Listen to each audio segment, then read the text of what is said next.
All right, we got chat up. We are streaming. And I'm going to open up ZBrush. So, let's see, I can click off this. Mic is up. Okay, so if anything's weird, let me know. Story time. We'll start with a sphere. We'll go in here to make Polymesh 3D. Control Shift, go in here to clip curve. And basically, my wife's out of town. So I was like, okay, I'm going to wake up at 5 a.m. and I'm going to do a bunch of all the dog stuff I need to do. We'll do it a little bit early. And 4 a.m. rolls around. And I don't know. And we're streaming at an ungodly hour. So usually this is maybe something like this. I assume it's not just an American thing where you have the fire alarms with the little 9-volt batteries that go in the ceiling and they chirp when they're having a problem. So my dog wakes me up. Doesn't like the chirping, obviously. So go and try and find which one is chirping at 4 a.m. And I'll hold down Shift. I'm going to turn down my Z intensity because underneath smooth brush modifiers, weighted smooth mode is set to 1 by default for me. So it's a little strong than yours probably is. So I'm going through and I'm trying to figure out which one is chirping, and I get my 20-foot ladder out because I have a really, really tall one and it's not that one. I have one hidden in the corner of my office. It's like 2 feet away from another one around the corner. So I didn't even think about it. I didn't even know it was there. And so anyway, I spent 40 minutes this morning at 4 a.m. trying to find and fixing the 9-volt chirp. All my 9-volt batteries have like March 2023 on them. Cool. I hope they're okay. But anyway, found it, fixed it, and here we are. So if you have any questions, obviously shout them out.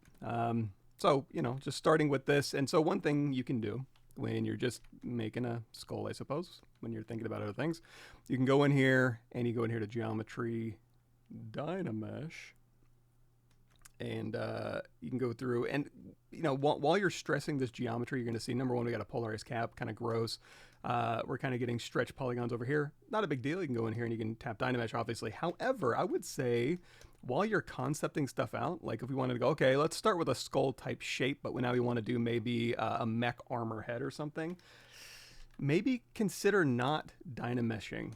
Maybe consider being like, you know what, let's, even if it does get a little stressed, the ability to go through here and kind of take those stressed polygons and you can flatten them out a little bit easier. You'll get some happy accidents. Yeah, food for thought. We can go through here and we can oh, another one too. Well, I like to go through here, snake hook, BSH, snake hook. It'll tell you, hey, you can use this with Sculptris Pro, which is cool. Let's hit skip note till next start. So you can turn Sculptris Pro on, and then instead of using Dynamesh, you can go through here and it'll tessellate on the fly. And also, if you want, you can hold down Shift, turns the intensity down to 0, and then you can just like Sculptris Pro over any problem spots and just kind of redistribute that geometry. So instead of using Dynamesh at all, you can go through here with Sculptris and just kind of, tessellate an area. And we're not changing it at all. We're just holding down Shift. Z intensity is down at 0, but it is tessellating underneath my mouse. And then I can go, let's turn our Z intensity back up. We'll turn Sculptris Pro off, and now we have new geometry in those specific areas. So then we can go in here with like our damn standard brush or whatever, and we can start making our sad mech armor that was started with the skull. So, that type of thing. Now, another cool thing. I updated my two pairs of notes. So when I go through and I take notes, I'll do it in Miro, and I have all my ZBrush notes recompiled and gone through 2024 and beyond. Everything else is in my brain from before 2024. But yeah, so I got some good stuff in here, and visual communication, design principles and stuff. So I'm going to be going through here, and I got some fun ideas for future videos. So that's cool stuff. Cleverton, well, not too much. Had an interesting morning, but I'm alive. Hey, John, you. Yeah. I'm good background noise. So I don't know. What do you guys want to work on? We can let's go into my standard brush. We'll crank up that Z intensity a little bit. I'll tap L to turn off our lazy radius. If you go in here to stroke, lazy mouse, you can tap L to turn that on and off. By default, it's on at 1. It's cool. It'll like kind of smooth your strokes out a little bit, but also what I like to do is like tap L to turn it off, and then I can go through here and I can be a little bit more, confidence not the right word, but a little more forceful with my cutting, my standard brush cutting. So, you know, if I want to do a thin cut, I'll go in here with like damn standard. If I want to do a slightly more boxy thin cut, I'll go into my Orbs Cracks, which you can download off the internet. And again, this is still pretty low res, so even a standard brush at a fairly high resolution is totally fine. If you want to do a little bit of a thicker cut, you can go in here to like your clay buildup or clay tubes and then just crank that intensity up. Also chisel brushes, color, BC, and you can go in here and you can play, where are they at? Chisel rect, no, chisel, there you go. Chisel brushes have some good ones. Drag rect, really? This should be on dot stroke. There we go. Okay, so anyway, go back to our standard brush here, and let's kind of explore some shapes. What's cool shapes? This is kind of a cool little thing here, and he's got kind of a boxy jaw. Do we like that? Another thing too, when I'm using my move brush, y'all know this. Go in here to Acu Curve. So regular curve does the kind of the soft move, and then if you turn on that little Acu Curve under brush, Acu Curve, you can go through here and you can kind of pull things around. You can also do like a BS spiral, BSJ. You can go through here and you can kind of have some fun spiraling effects. So this will kind of give you a little, that kind of alien look. Hello, my name is Zap Dorp. I don't know. I like me. I mean, alien stuff's cool, don't get me wrong, but I like to do a little bit of a weird, aggressive, mechanical stuff.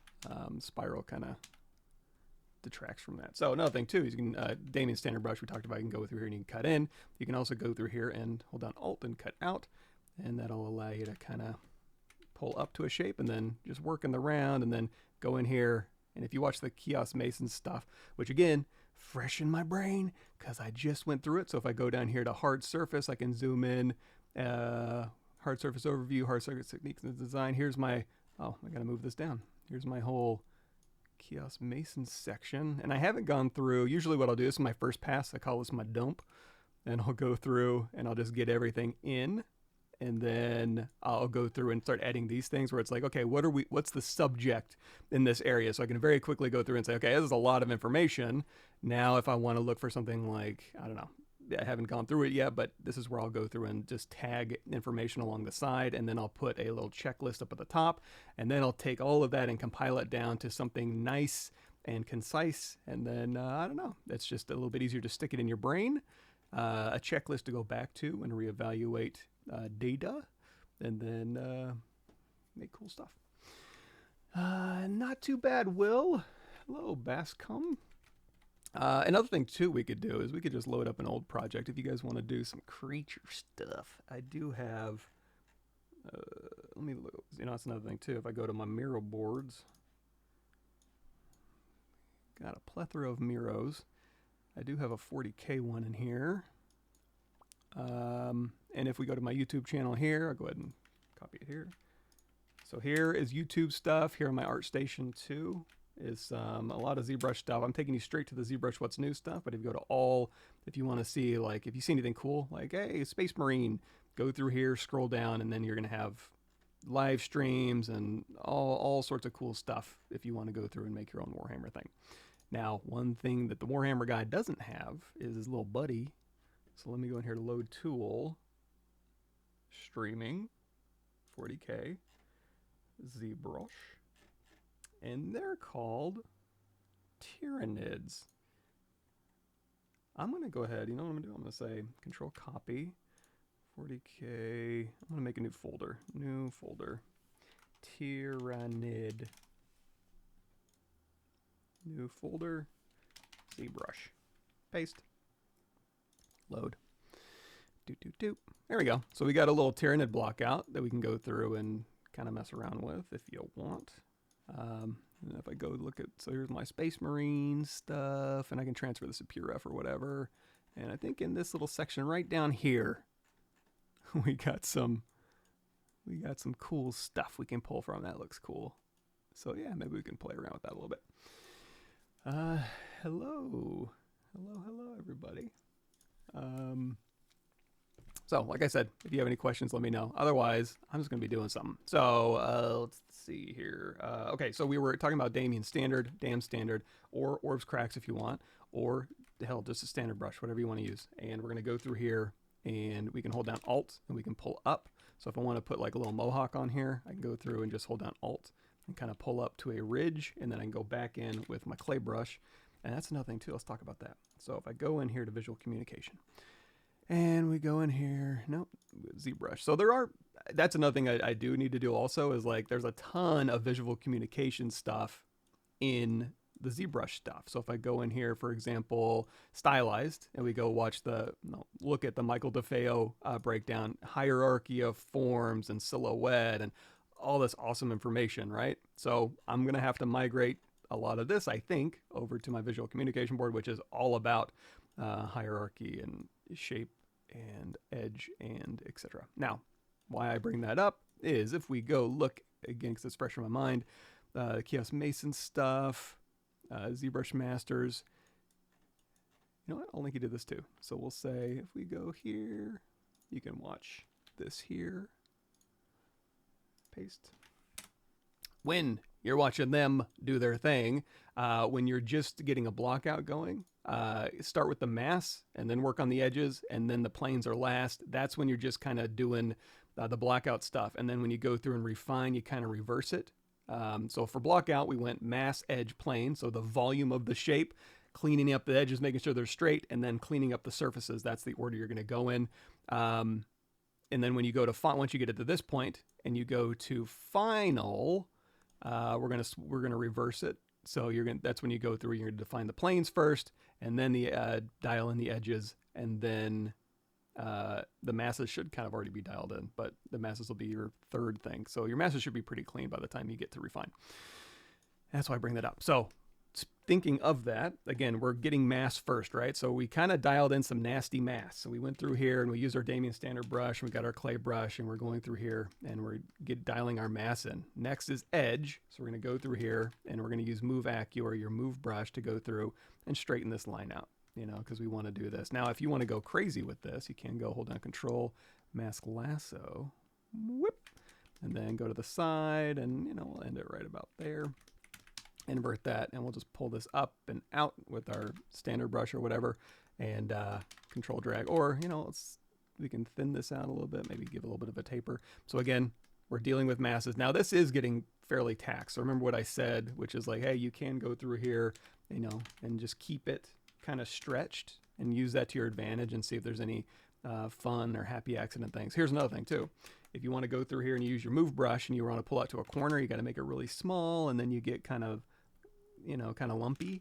This is where Move Acu comes in. You can make your brush size fairly large, and it'll pull the corners pretty nicely. So use that to your advantage. So now we've got our line up. We can also go in here to clip curve, and we can even clean it up like so. Just tap Alt once, and that'll clean it up. Also, if you wanted to go, let's try this clip circle here, and then just clip right around in here. I think I have to hold down Alt. No! You can use that to your advantage, though. I'll show you why in just a second. So we're going to go through here, and I think if we just clip, yeah, whoosh, boom, clip it back. So we'll go back through here with maybe our trim. Oh, this is getting a little thin. I was thinking a little more chunkified, which we could do. Let's go in here to if we do our Move brush and kind of move it out, let's turn on our backface masking, which is on the brush, auto masking, backface, and we can go through here and we can kind of thicken this up. So, and again, it does look a little bit wobbly. We can rebuild this and refine it. One thing you can do is go in here with your pinch brush right along an edge, and that'll kind of give you a nice little bit of a clean line as well, though down a mid-axis it's a little bit weird.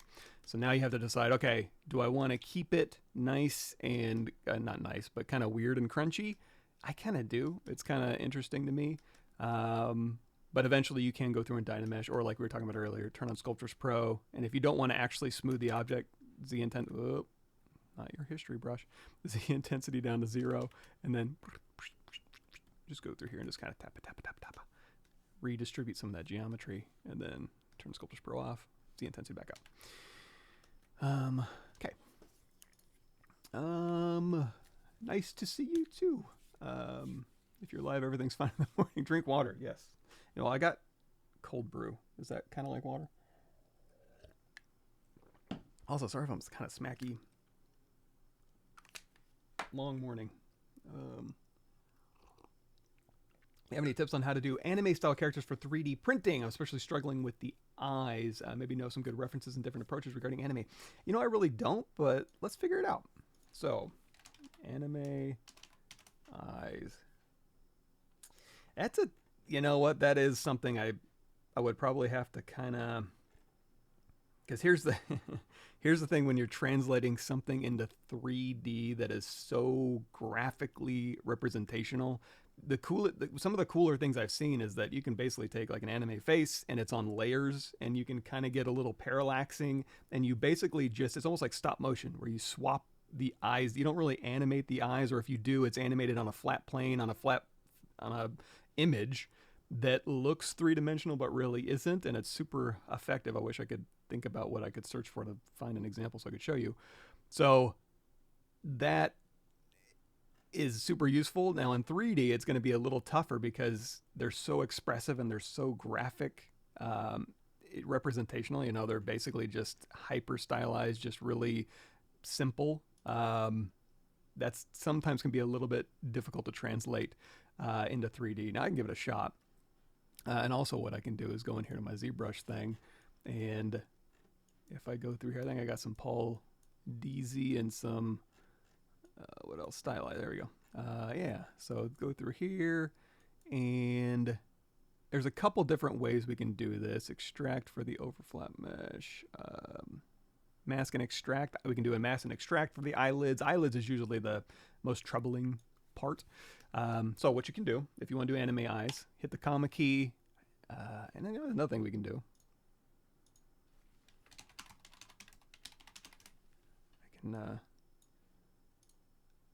I can see if anybody, oh, you know what, that's a good point, figurines. You know what, I'm going to keep this down here just because I know some of the anime figurines can get a little racy. Let's say face. Okay, yeah, a little safer. Yeah, kind of. It's almost like a decal pasted onto just a flattened surface, which we can do. And in fact, that might actually be kind of cool and actually pretty easy. So let's say we want to make something like this. So what I'm going to do is save image as. We're just going to dump this right on our desktop. And so we have a demo anime head. Problem with this one is it's a ZPR, it's a Z project. So if I want to keep my Tyranid and my cool little Mohawk mech guy, what I should do is probably save a tool. You know what, let's do that. So I have a Z project in here with a demo anime head, and I want to make it a Z tool that I can bring in and have it in my lightbox. So what I'm going to do is I'm going to say load tools from project. I'm going to go in here to C program files Max on ZBrush 2024. If you're on a Mac, figure it out, and then go in here to Z project. So basically this area right here is your lightbox. So if I go in here, there we go, Z projects, there's a demo anime head in here, and I did load tools from project. So that's not going to open a Z project and get rid of all the other stuff I'm working on.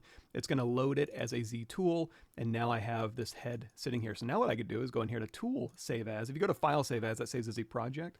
I'm going to go back into that folder. We're going to go into our Z tools folder, and we'll call this demo anime head in our Z tool folder as a Z tool. So if I ever want this again, if I go in here to subtool, delete all, and then I hit the comma key, now I can go in here to tool, and boom, demo anime head Z tool, double click it. It's a Z tool, doesn't blow away everything else I'm working on, and we're good to go. Oh, thank you for reminding me. So on ArtStation, that's another resource too. So if you want to learn ZBrush, go here to ZBrush What's New section of my ArtStation page. There's an intro to ZBrush. It's also on my YouTube channel. It's a little harder to find. It's under playlists, intro to ZBrush. Here's the full playlist here. If you want to kind of get started in ZBrush, and then also on here is my ZBrush 2021 4R8 all the way through 2024 what's new. So all the new features. So once you've learned this and then you've gone through all these videos and learned what's new since then, you should be, it's not everything, but it's a lot. You should be in pretty good shape. Now also on here, if you go in here to learning, if you're an ArtStation member, let's see, we want to learn ZBrush. The intro to ZBrush part 1. So here's my Michael Pavlovich. There we go. There's a whole, this is like 12 hours worth of intro to ZBrush stuff. So yeah, I guess that'll get you there. Thanks for the reminder. I forgot I did that. So now, demo anime head. We're going to go in here to texture eyes specifically. Import. And we're going to go in here to our desktop and we're going to say this one. So we're bringing in some reference. We're going to say texture. We're going to select that reference. We're going to go in here to plus sign, and we're going to kind of just move this into place. You're going to see where it's pure black, it kind of goes to transparent. That's a feature. If you don't like that, you can go in here and tap on intensity and just crank that to the right just a little bit. That'll turn your blacks into dark grays. So now we have this. Let's hit Z to bring this back and go out of that mode. We're going to take this in opacity, and we're just going to turn that down a little bit so we can see a little bit better. And now I can kind of put this face right behind here. Now, one thing, if you hold down Shift and start, see if I can get this right. Shift and start rotate. Okay. Hold down Shift, start rotating, and let go of Shift. It'll rotate on the camera axis. Your viewing camera axis, it'll rotate along that like you're doing a barrel roll. So use that to your advantage too when you're lining up reference here. So we've got, here's where the mouth is, the nose and the eyes. And the ears, I think we're in good shape. That's pretty close, right? So let's just make this face. Let's do it. So I want to lock this in. I'm going to go in here to, there's a couple ways you can do this. Movie, timeline, show. We're going to tap a little dot up there. So if I move my camera, I can use my arrow keys and snap it back. You can also turn on perspective. I don't know that it's doing us that much here, so I think we'll just leave it alone. So now the mouth is open, so I'm going to take this chin down and we're going to match it.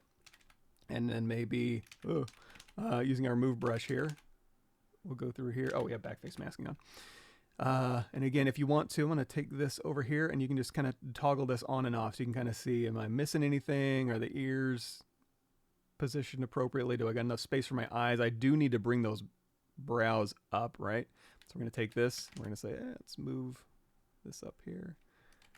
Shift Z to turn that off. It's like, okay, we've got a nice surprised look. We've got the little nose, the tiny chin.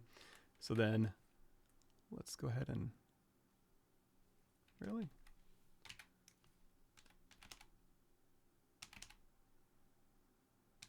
okay. So nose up.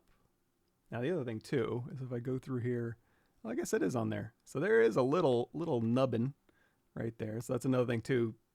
Just when you're in 2D, it can just be a little nubbin depending on the view you're at. When you're in 3D,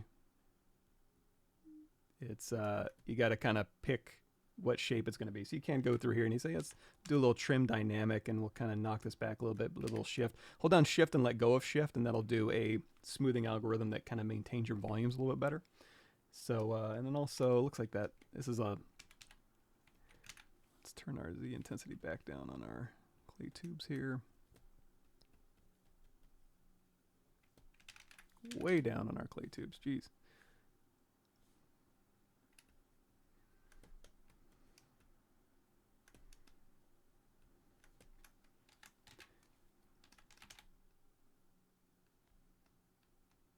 Okay, so now if I go in here and hit Z and I can turn this opacity down, you're going to see, okay, we can start kind of punching in the mouth if we want to. We can hold down Alt on our standard brush here and just kind of punch that in. Another thing you can do is you can paint the features on and use that to kind of show you where things need to go or need to happen. So we can go in here, my standard brush will go to BPA, which is your standard brush with RGB turned on.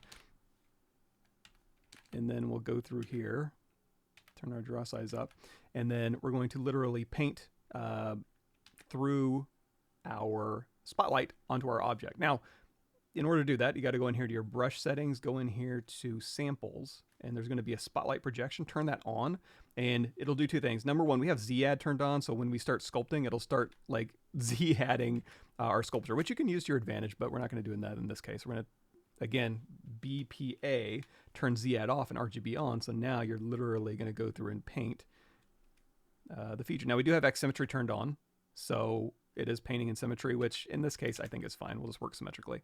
So here we've got the eyes on there. Let's go ahead and switch this over to Skin Shader 4. We'll take this on here.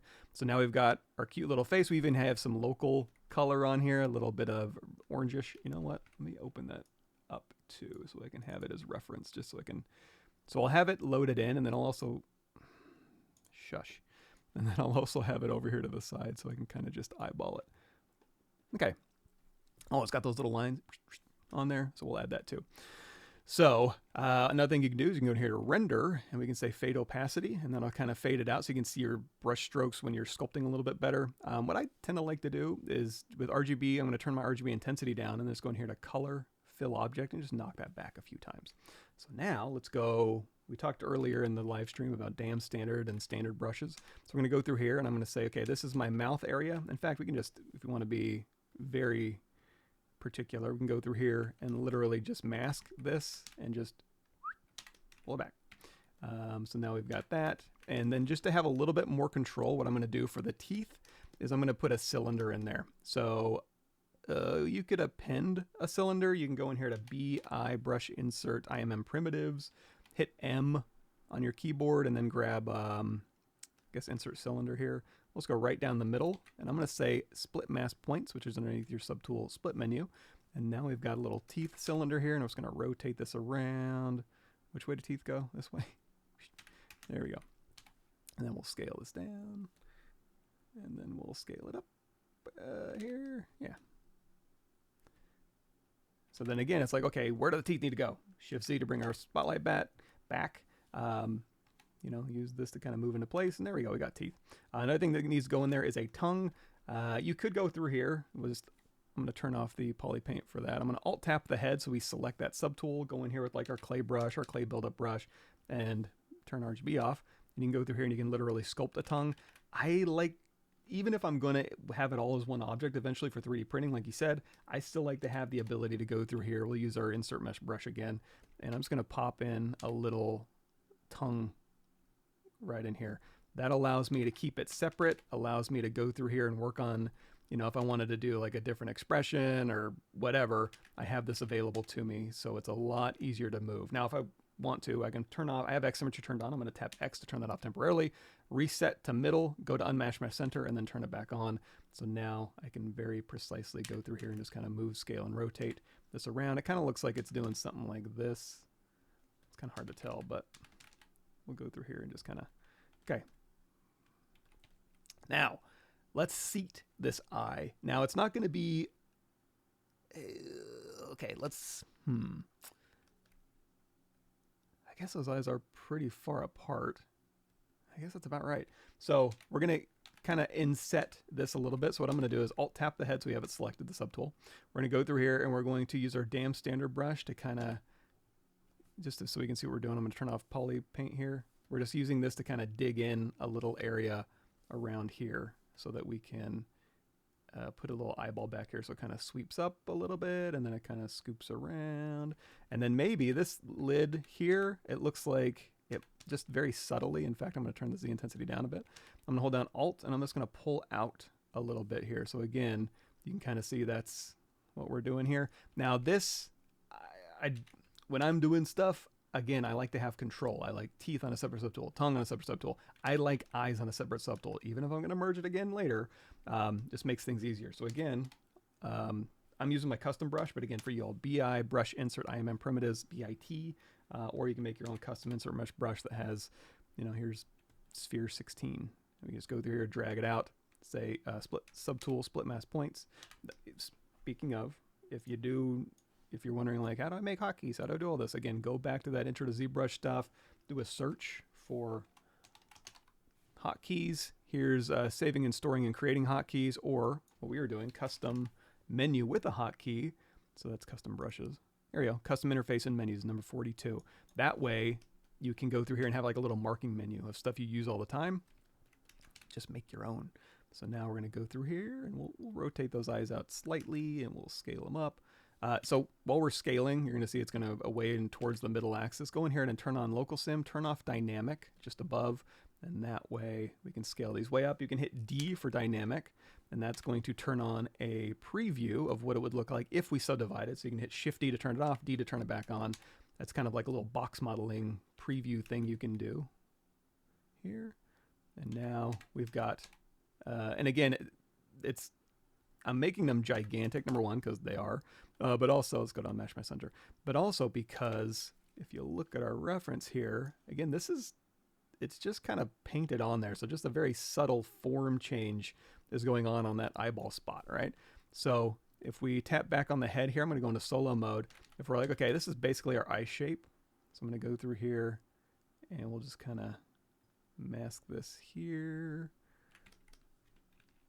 And then unmask, and then we'll just kind of push this back. There we go. So again, got a little space for it. And then if I go back, turn off solo mode, now I've got this eye. And now I can go through here and be like, okay, big, soft movement. And even going in here and scaling this probably. Let's go into transparency mode.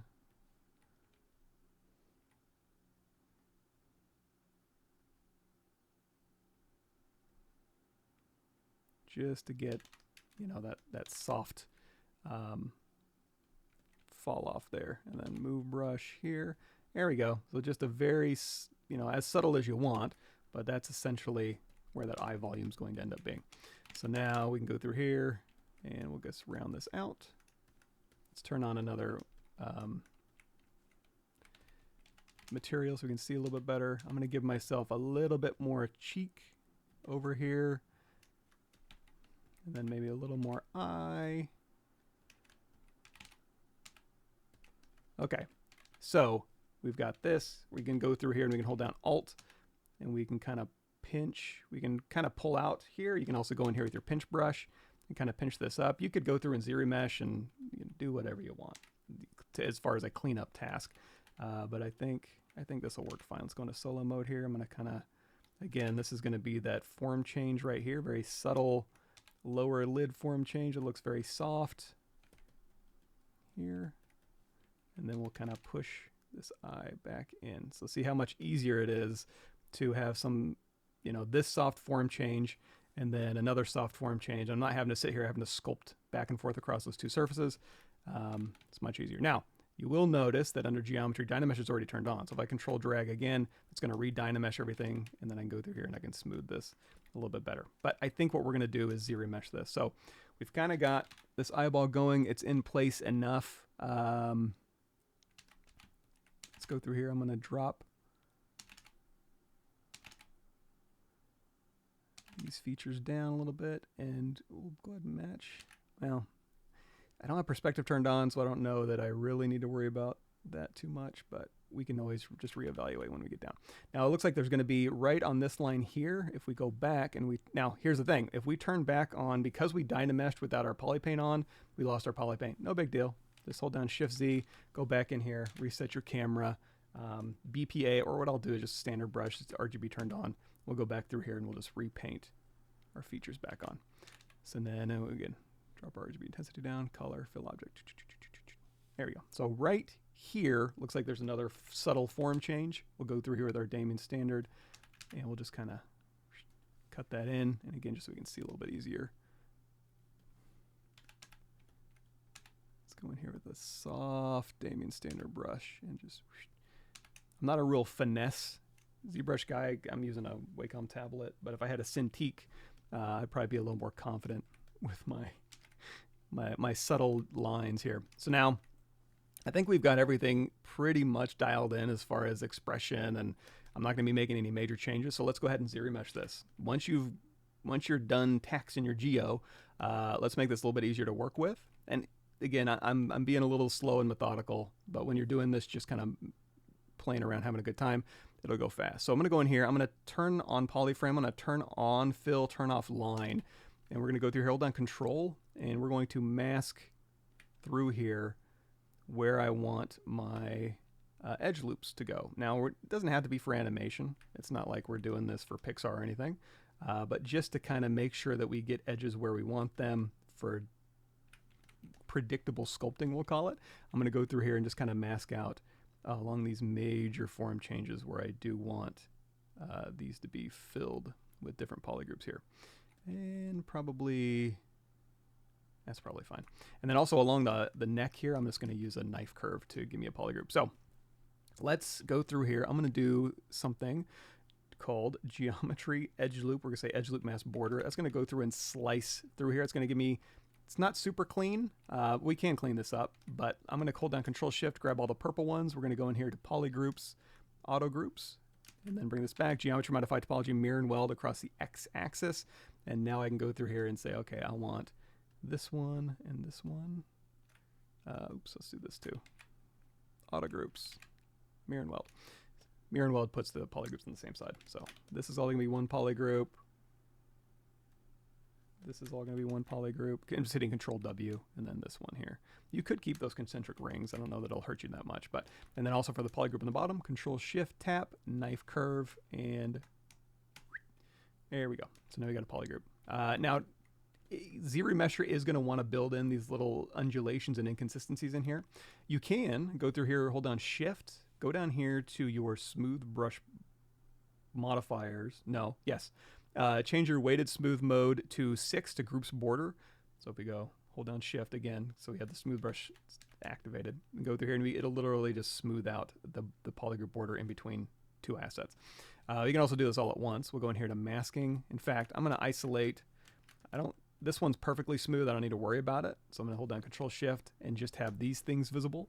We're going to say mask by groups, maybe grow mask a little bit. Control tap to invert that mask, and then go down here to deformation, polish by feature. A feature is a crease or a polygroup border, and then we'll say open circle just to really smooth it out. I don't care about maintaining volumes, and just tap that once or twice. So now all of that's nice and smooth. So now we have details on our face we want to keep. Control tap that point in history to store those vert positions. Control Shift tap to bring all my objects back. Let's go in here. We'll turn line back on so we can see what's happening. And now if we go through here and we say geometry, ZRemesher, let's just say you can dial in the polygon count here. I'm going to say adapt the size down quite a bit. The lower this is, the more even your quads will be. And then we'll go ahead and say keep groups, smooth groups down to 0 because we just smoothed them, ZRemesh. And this is, again, going to go down to target polygon count of 5, which is probably a lot. We can probably go lower than that. And in fact, you don't even need this polygroup sitting here. If you wanted to, you could say, you know what, just get rid of that, and it'll just leave an open hole that we can close later. Now, instead of doing 5, we'll do half. And so we're going to go from like 104,000 down to 50. Once that's done, again, this is going to be way too high. But it's a start. It's like, okay, that's fine. And then you can go through, what I like to do is go through here and look for any errors or inconsistencies or any problems. And the back of the ear I don't really care about. So again, we'll just hit ZRemesh half again. Now, while we're ZRemeshing, we're losing resolution and our verts are kind of melting. They're kind of averaging.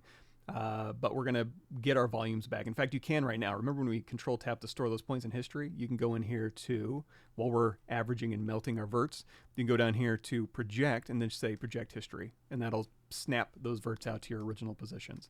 Again, go, keep ZRemeshing half as much as you want.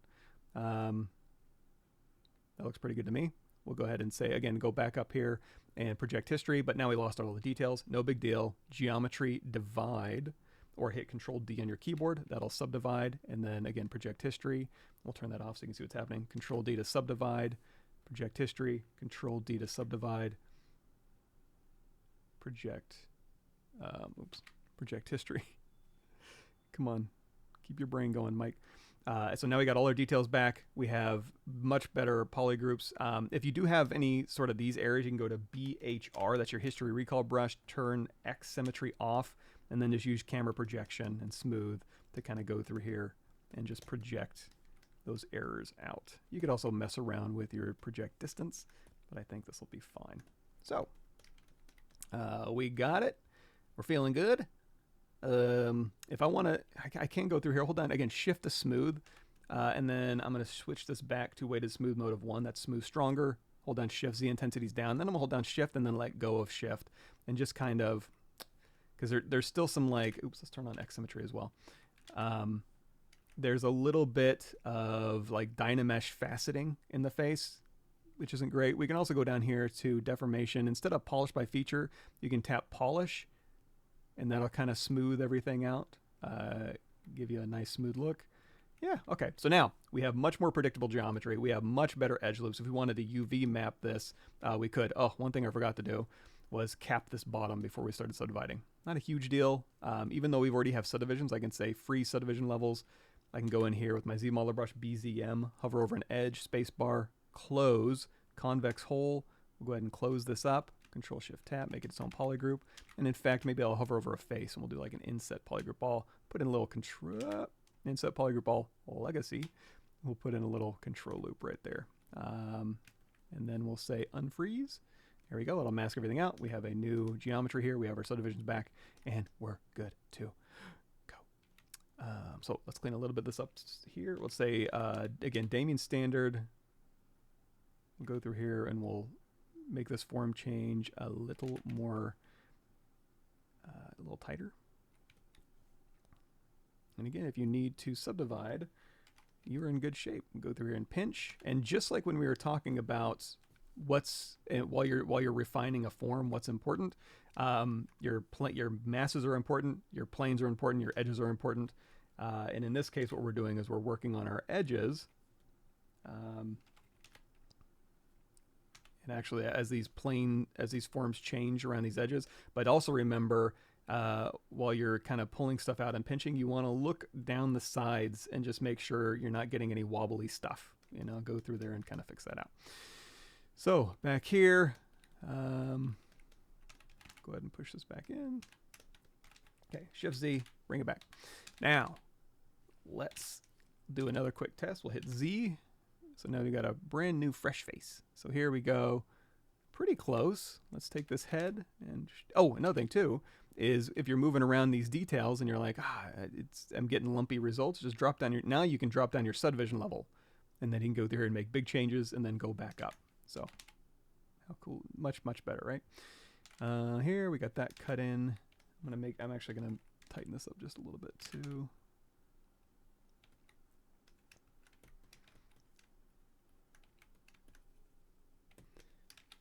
Okay, so now it's time to start painting. Now, this eyeball here, if I go into solo mode here, this doesn't have real ton of resolution, right? So if I hold down Shift Z, and we again turn our RGB intensity up to 100, and we have samples, spotlight projection on, and I go through here and paint, it'll paint, but it's gonna be super low res. So you can hit Control D, or it looks high res, right? But that's because we have dynamic turned on. So I do Shift D. That's what it's going to look like. Just to get get rid of those polarized caps, I'm just going to do a quick ZRemesh same, adapt the size down to 0. That'll give me new geometry, and then just hit Control D a bunch of times, maybe to 123,000. And now if I go through here and RGB paint, oops, sorry, I got turn my pen around here. There we go. So now that's going to kind of give us an indication of how our eyes need to be painted on there. It doesn't have to be perfect, but another thing we can do is we'll switch to somewhere in here's a little toy plastic, and then here with the eyes selected. Now the highlights are kind of built in, and we can swap the highlights from one side to the other. So we have this. I'm going to say M 100% color fill object. That's going to fill. You can see the highlight in the eye is a little more intense. So now let's go ahead and clean this up. So I'm going to go in here to solo mode on these eyes. I'm going to tap. Actually, it kind of works. Let's see. So if I want to, I can go through here. I'm going to tap C to sample this dark black, and I'm going to go through here, and we're just going to do a little bit of cleanup work. So RGB turned on, 100% here, and we're just going to go through here, and we're going to clean up the black here. And so there's some highlights on here. Now you could go through and make you know, just some sort of a gorgeous anime eye shader that's reactive to light in the right way. That's doable. Just I don't know that I could demo that at the second. That's beyond my capabilities. But you can look that up on the internet. So now we're going to go through here. Now the other thing too is that the highlights on the left eye, we probably shouldn't have mirrored, right? And in fact, if you want to also, this is a Polypaint, you can go down here to, what am I looking for here? Just in case you needed it, Polypaint, we can go in here to adjust colors, and you can go through here and you can do a hue shift. So if you want like blue or black or red or orange or green, you can. And you're going to see we have brown here. Let's say we want to swap this from a brown eye to a different color, but we also have some browns in here. Now you can go through, if I go back in here to adjust colors, you can drag from here onto here and it will pick, but you're going to see it's picking up two different spots. So what I'm going to do is I'm just going to go through here. I'm going to mask just this eye color here.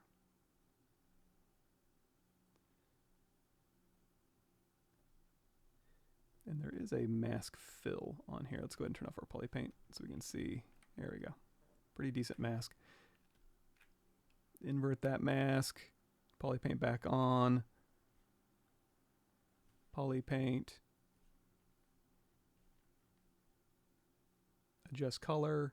And now we should be able to hue shift this. Let's say we want to do like a green here. We can say RGB intensity, RGB contrast, saturation. It's fine. Hit OK. Hey, now we have green eyes.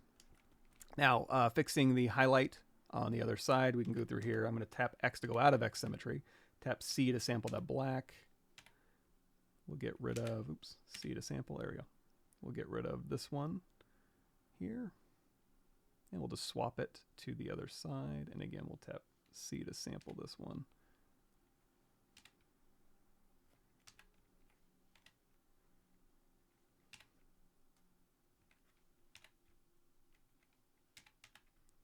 Here. Okay, so now I can just sample from here. So I can tap C over here, and we can put a big old shiny right here on this side. And then this one's a little more, not quite as white. So we're going to go through here and we'll just tap that over there. And then again, C to sample this. We'll actually clean up this white here.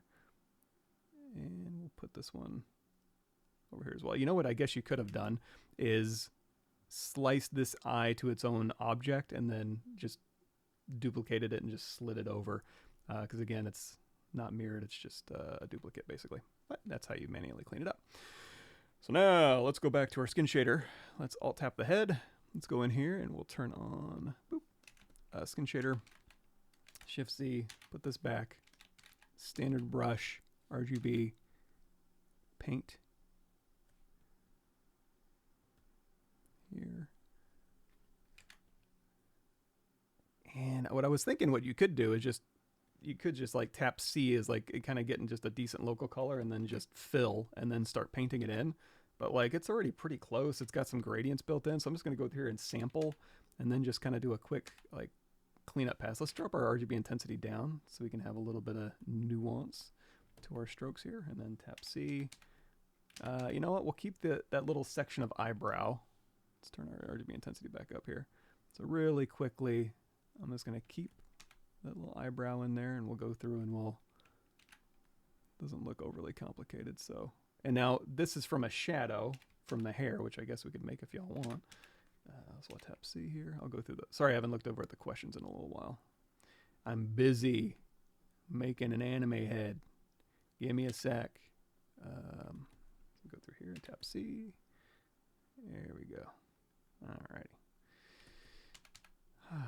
And then, yeah, I think we'll keep this here.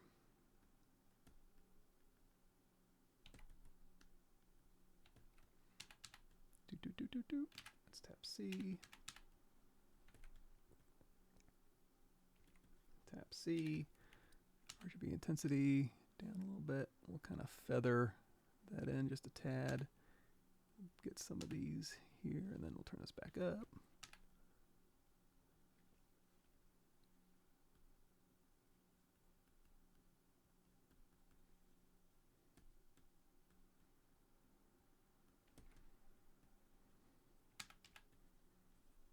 Okay, and we'll hop back here. So now one thing you can do when you're painting faces, give me a second, we'll finish this out, is you're gonna have 3 zones. Two of them we're gonna hit fairly heavily. Oh, here's another thing too we can do. Let's do Shift Z, Z, put this back here. I'm gonna Alt tap the tongue here, and I'm gonna hit Control, you know what, let's do ZRemesh same. Control D, standard brush, RGB intensity up to 100, and we're just gonna paint that pink color. Sample it. I'm gonna make it a little more saturated. Fill. And then we'll give it a little nuance.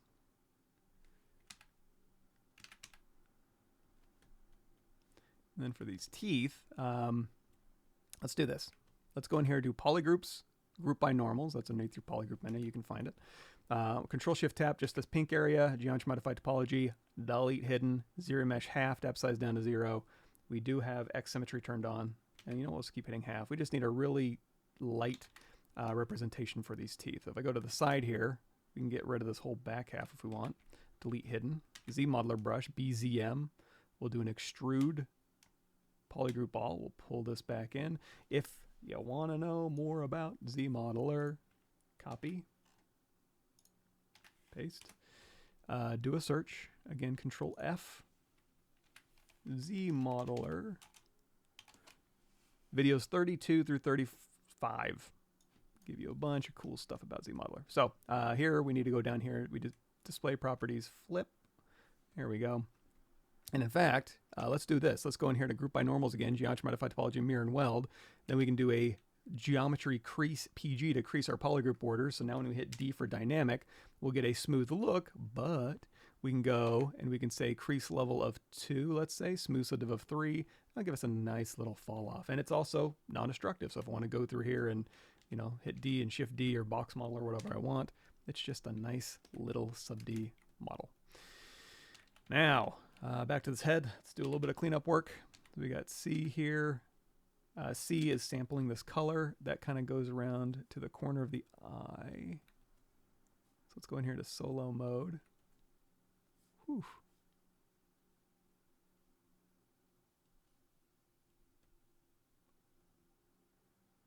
I'm actually going to bring this eye forward a little bit.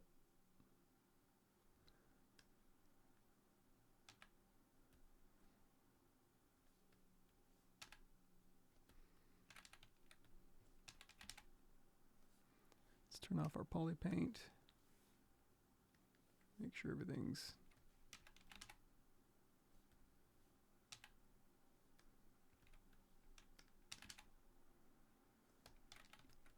a lot of nuance. We're not doing an old man alien head, so where you can get away with some stuff. This one has to be fairly precise. So just to unconfuse myself, because this eyeball is no longer relevant, I'm just going to paint it in black up here, and then I don't want to overdo it and end up with a kind of a JD Vance eyeliner. So we're going to go through here and we're going to say, like, sample this skin color, maybe a little darker. Oof, right here, and then we'll kind of, maybe we'll sample this. This is a nice light under eye color, RGB intensity down a bit, and I'm just going to go through here. I do like this black on the bottom of the eye. It is in the model. I don't know that it's super accurate, but I'll keep it ish. We'll see if it ends up working, and then we'll just fill this in. So this one's going to look a little creepier. That's okay.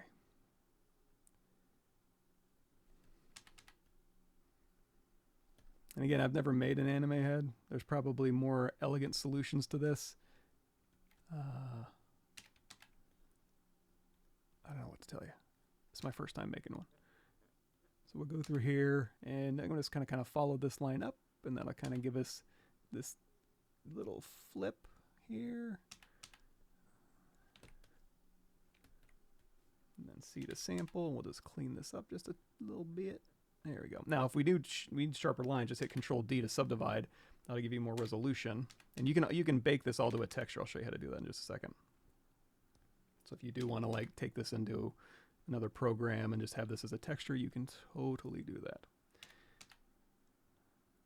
There we go. Nice and sharp here.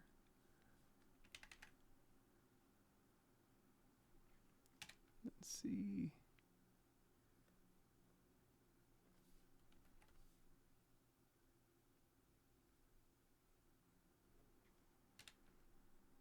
When I say C, I'm hitting C to sample the surrounding color.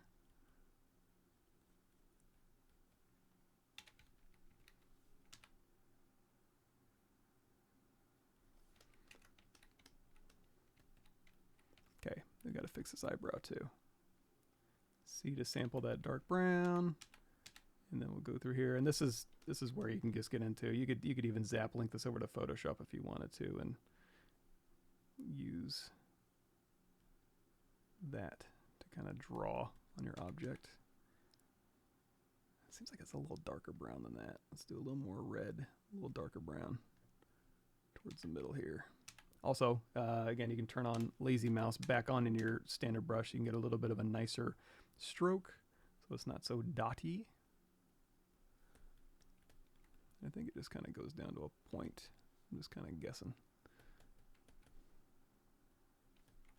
So we'll start dark, and then we'll go back in, C, and we'll sharpen up some of these ends. And if you really, I'll show you in a second, I think, I don't know, it's super important to you, but if you do want like painterly strokes, you can go in here and you can say, okay, give me an alpha, and then in your alpha settings, you can go through here, modify, and crank up the streak length, intensity, density, and stuff, and it'll give you kind of a streaky kind of paintbrush feel. I'm not going to do that because this doesn't exactly have a streaky paintbrush feel in the reference. So I just wanted to shout that out in case you wanted to do like hand-painted stuff. Whew, boy, this is a tall order for a not finesse guy like myself. Whew, I'm sweating over here. Okay. Okay, now we're going to see to sample this, and then we're going to do a little lighter. And then we're going to turn our RGB intensity way down so that we can kind of go through here and just kind of make it not so uniform and monochromatic. Give it a little bit of fake, what's the word I'm looking for? Light direction. Yeah, so something like that. So now we'll go through here. We'll turn on all our Polypaint here. Now, one thing. So I'm going to tap, again, C to sample this head.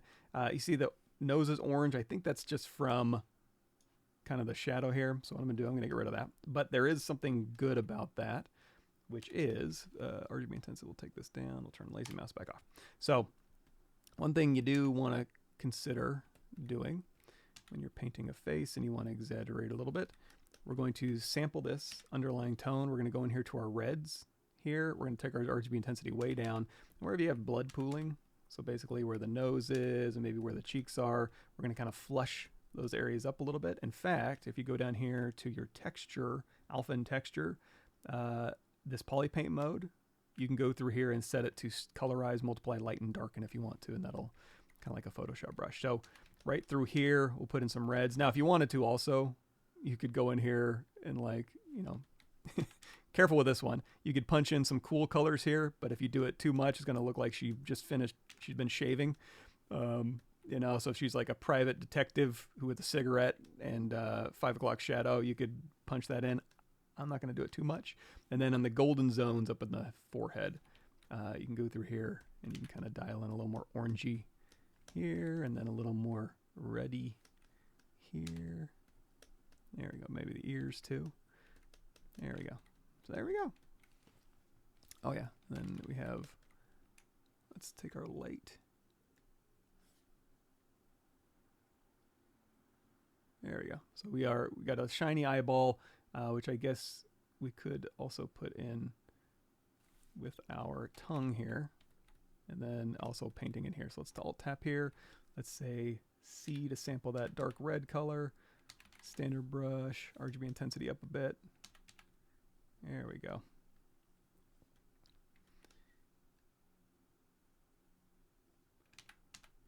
I don't see like any real visible lips. It looks just like a soft like form transition basically. But what I can do is hold down Shift, turn off Polypaint. We'll go in here to green material. I might do like a really soft, we'll do standard brush with our Z intensity down. Or maybe, you know what, inflate here. And we're going to turn on our lazy mouse with our inflate.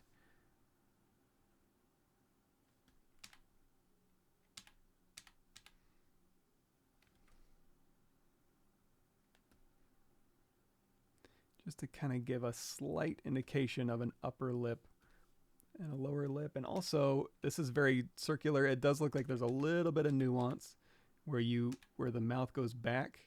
You know, it kind of pulls better about here is where there's going to be the top lip to the bottom lip transition. So you want to indicate that just a little. Sell that shape a little more.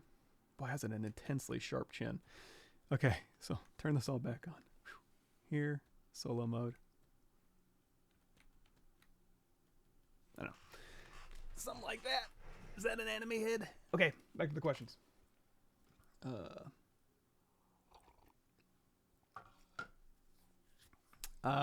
It is a personal resource right now, but once I get things consolidated from a bunch of different sources, once I get things consolidated and look, I look for patterns. So, you know, fundamentals of character design with the Senate visual design basics, Mike Hill stuff, you know, CGMA stuff. What else I got in here? Art of composition, vehicle. I mean, I got so much stuff in here, man. Vehicle component. So one thing, I guess we can talk about this. You know, you have visual design, which is like, you know, 70-30 basically, hierarchy of shape. That's a huge part of visual design. However, there's contextual design, like how it works functionally, and then also thematic design. So while you're learning about like, hey, this is where you should group your details, and this, if you put details here, it'll indicate functionality and give yourself an eye flow through your composition or through your piece, areas of rest that can like bounce back and forth between two visual areas of interest, et cetera, et cetera. That's all this stuff. However, when it gets into functionality and believability, that's where you need to get in contextual. And then when you start doing storytelling, this is where it's like, okay, what year was it made in? What type of personality is using this, or what type of character are you making? What's their story basically, or what's this object story? That's where this comes in. What materials are made out of, what manufacturing process, and then contextual is like functionality. So once you figure out where you put your details, you can go in here, and then this is more on the functionality side, which is why do things look the way they do? You know, lightweighting, you know, why are things lightweighted? For safety. And this was really interesting too, like perception, user exception, experience and expectations, where it's like, hey, if you lightweight something and make something too light and the user's expecting something that feels heavy and sturdy, they're not going to like it as much, because heavy means expensive, and good good quality in their brains doesn't necessarily mean it's true. So it's kind of a little bit of ergonomic, a little bit of cost, a little bit of efficiency and movement. If something moves, it needs to be light as possible within the expectations of the user. So, and also all the really cool ways you can lightweight, depending on era. If you're making something from the 1950s, it better look like this, because if it looks like this, it's out of Transformers, it's not going to be thematically correct, right? Yeah. So, you know, why do things look the way that, you don't have to be an engineer, but you do need to think about, if you can, start branching out a little bit into contextual and thematic design.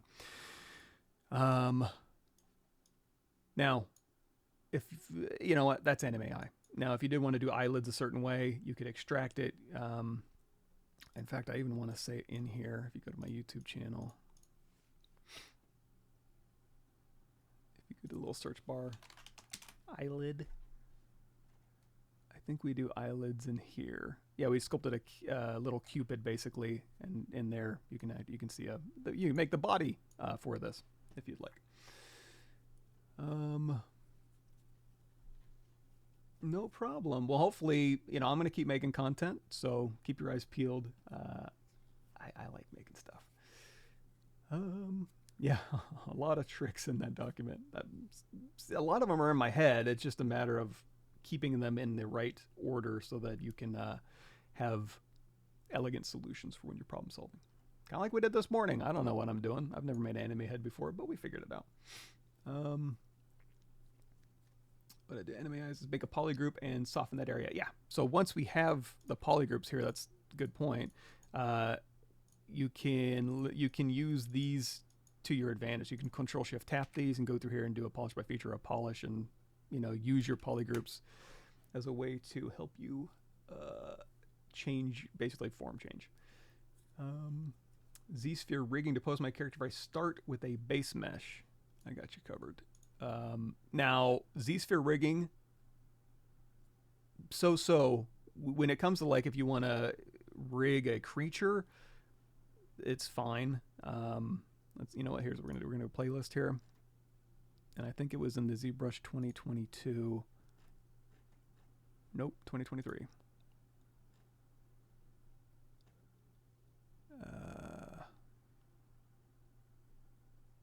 2023, geez. In the ZBrush 2023 playlist, right down here, Z pose, proxy pose with Z-sphere rigging, Transpose master with Z-sphere rigging. Those two videos right there will walk you through the entire process. Now again, it's gonna do some wacky stuff with your. You're gonna have to put a lot of helper joints in there. Z-sphere rigging is totally cool for creature stuff. It's not totally. Honestly, I would use Transpose master with masking if it's any more complicated than that. Just my opinion. Or if you really want to get crazy with rigging,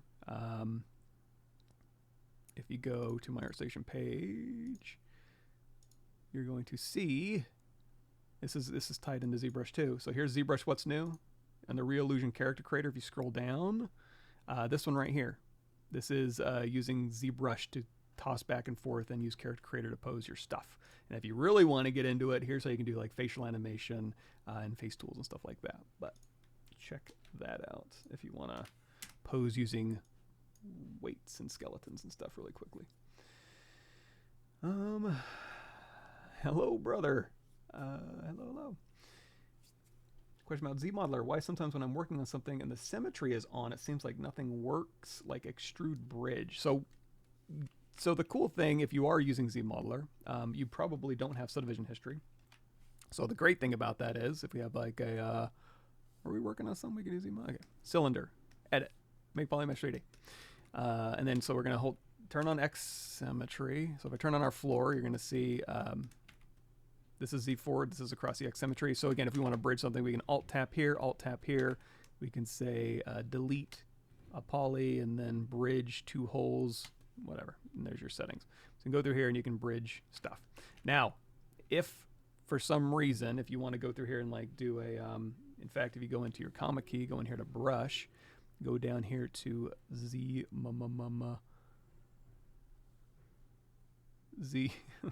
ZModeler, you're going to see there's a ZModeler Slice and a ZModeler Topology in there. You can load those up, and I have them auto-loaded on start. So when I go down here, the coolest thing about ZModeler is instead of setting a hotkey for ZModeler where it's like, I want to extrude a face, you have face actions, you have point actions, you have edge actions. You can save out, you can set these to whatever you want, and then save out a version of this brush save as, and then you can assign a hotkey to it so that when you want to like slice through something, you can hit a hotkey, and now you have slice mesh on edge, slice mesh on point, and slice mesh on face. You can actually switch this to, show you a trick,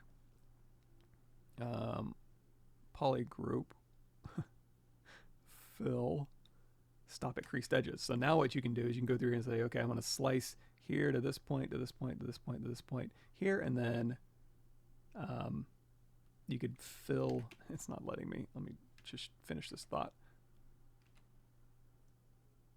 And then you can just fill and it'll stop at the creased edges. Now, you're going to notice, just like you said, if I have X symmetry turned on and I'm trying to go through here and like slice stuff, it's telling me non-symmetrical, operation canceled. That's because slicing is not a mirrored operation. So what I'll tend to do is I'll turn off X symmetry temporarily. If it's giving you any crap, just turn it off. Tap X on your keyboard, turn it off, go through here, do what you need to do, poly fill. And then now if you do go through here and you do a geometry modify topology mirror and weld across the X axis, it's going to mirror negative X to positive X. So you need to go into deformation, mirror across the X, mirror and weld across the X, and now you're the same on both sides. X symmetry turned back on, and now you should be safe to go through here and do mirrored, you know, if you want to go like inset, oops, inset, polygroup all, legacy, go through here and inset this, and then, you know, Q mesh, polygroup all, whatever, and hold on, shift and pull this out, whatever you want to do. Yeah, so long story short, you don't have to work in ZModeler and Symmetry. Go out of Symmetry, do what you need to do, and then just mirror and weld your changes back over. And the good news is, since you don't have subdivision history, mirror and weld should work fine. At least in most situations, hopefully that'll help. How to go around modeling. Armor piece has a lot of separate smaller parts from different materials, feathers, change, etc. for a game. So we have modeling an armor piece, and it's got smaller parts with different materials. Oh, gotcha. So you have an armor thing. Okay, so for example, let's go back to our, what are you working on?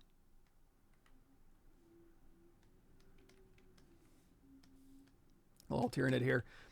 Let's say, this will be cool. I'm going to do a, let's do a, sorry, I'm like lean to the side. Is my face even on the camera here? Hey, everybody. Let's go in here to merge visible. That's going to merge all of my subtools into it, spit it out here. And then I'm just going to append that back into my stack. If you want to get that out of your memory, you just click back here, say delete all. So now you've basically merged everything and then put it down at the bottom of your subtool stack here. With this one selected, I'm going to go through here and do a, if you drag from the Dynamesh resolution slider, it'll pick the resolution it's at. I'm going to go ahead and keep that pretty low here. So now we've basically duplicated everything off when we've ZRemeshed it. So what I'm going to do is give this, like you were saying, chainmail. So we're going to go through here. We'll give him a little chainmail shirt. So I'm going to hold down Control, Mask, Lasso. We're going to take this whole top part here, actually right about here, let's say. We'll hit Control W, Control Shift. So when I hit Control W, made it this section its own polygroup. Control W, delete hidden. I'm going to do a quick, I'm just going to do it in my custom menu. Deformation. I'm shouting it out. So when I say deformation, that means you poor schmucks have to go through here and figure out, you know, deformation, whatever you're looking for. I just got to go to my custom menu and say deformation, polish by feature, open circle, tap a couple times, smooth that out. X symmetry turned on, ZRemesh half, depth size down to 0, ZRemesh.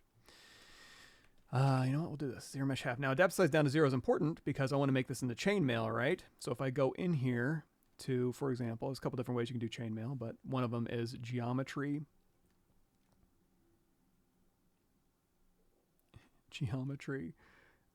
Dynamic. So again, when we tap dynamic by default, it's going to just kind of give me a smooth preview. Take that smooth preview down to 0. Go in here to micropoly, and we'll just swap this out with like chainmail.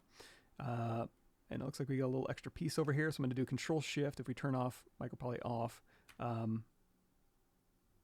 it's like there's floating geo. So one easy way to get rid of that is Control Shift drag over a tiny piece of the main form. Control Shift A, which is visibility grow all, geometry modify topology, delete hidden, and now we're good to go. And if you ever have an error in ZRemesh where you're like trying to ZRemesh and it's like, oh, can't do it, sorry, that's probably the culprit, is you probably have a nasty little piece of geo. So again, X symmetry turn on, ZRemesh half. Okay, so now dynamic is on, but now we're turning micropoly on. We're replacing every single face with a chainmail. Now we want to go in here and say align so that they're all pointing in the same direction. And then also you can go in here to like BC, brush, cloth, twister or whatever, and as we're changing this around, it's basically just gonna be dragging this chainmail through space, and because all it really is just instances on these. If you want to know more about this, whenever I say anything like, hey, we're checking out, what are we doing? Micropoly? Go in here. Micropoly.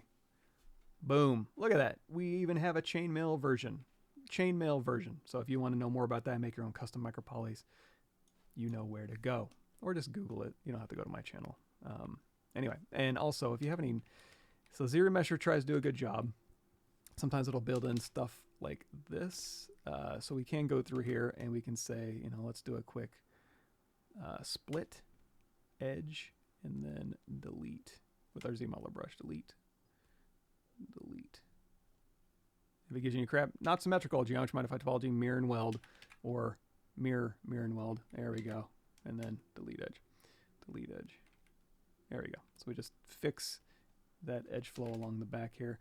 Now, the whole point of doing ZRemesh at a very, where we did ZRemesher with the depth size down to 0, just so we get as even quads as possible. But it's going to be touchy. It's not going to be perfect. Let's go ahead and say, I'm going to actually bridge these 2 points here. And then we're going to say, I'm just going to get rid of these here. Delete. Then we're going to say, delete this edge. Let's just collapse this one. Collapse edge. Oops. There we go. Something like this. So again, we try to get nice even quads so that when we go in here and we turn on micropoly, we have this beautiful chainmail. And then if you really want to like sculpt on this chainmail, you got to go in here and say dynamic apply. Now be careful, when you turn dynamic back on, it's going to turn micropoly back on.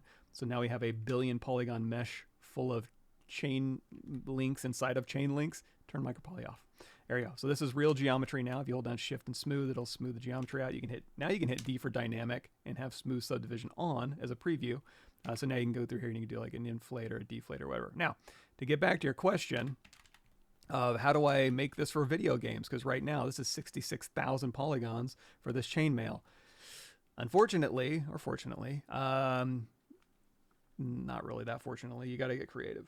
So that's when you need to go in and be like, okay, just like we had with our micropoly, maybe you need to go in with, instead of actual geometry, you bake this to a texture with opacity, and then you have just a cheap plane that looks like it has a normal map, and it looks like it has a material, and it looks like you can see through it, and maybe you render it double-sided, but it's just rendering a plane as opposed to 66,000 polygons worth of chainmail.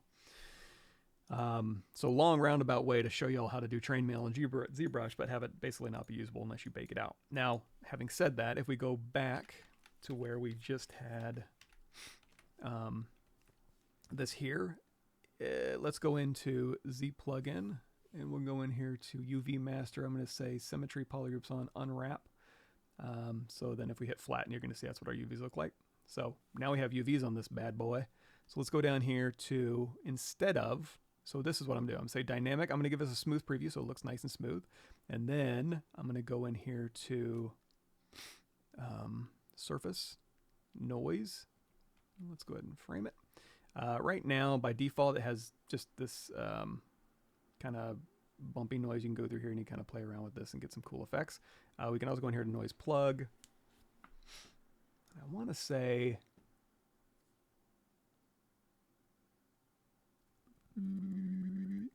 I wanted to say there may have been, I mean, there's like hex tile is kind of cool. So you can go in here to hex tile, turn mix basic noise down to 0, take your plugin scale now and see how it's all stretched. Go in here and turn on UV. So now it's using your UVs, and now you can go through here. And in fact, if you so inclined, you could say, let's reset this. Let's take our offset here. And let's flip horizontally. There we go. So now if I could say, okay, now you have kind of what I was talking about. You have a plane with a texture applied. If you move the plane around, it's going to look like, oh, wow, you've got this really high-res chain link material on here. It's not really. It's just a plane. If we turn noise off, this is all it really is. But it looks high-res. So that's kind of a solution that you could use. Now, this obviously isn't chain link, so we got to go back in here and edit. Let's turn noise plug off. Let's go in here to our alpha. Just click this little alpha button. Let me see if I can find something.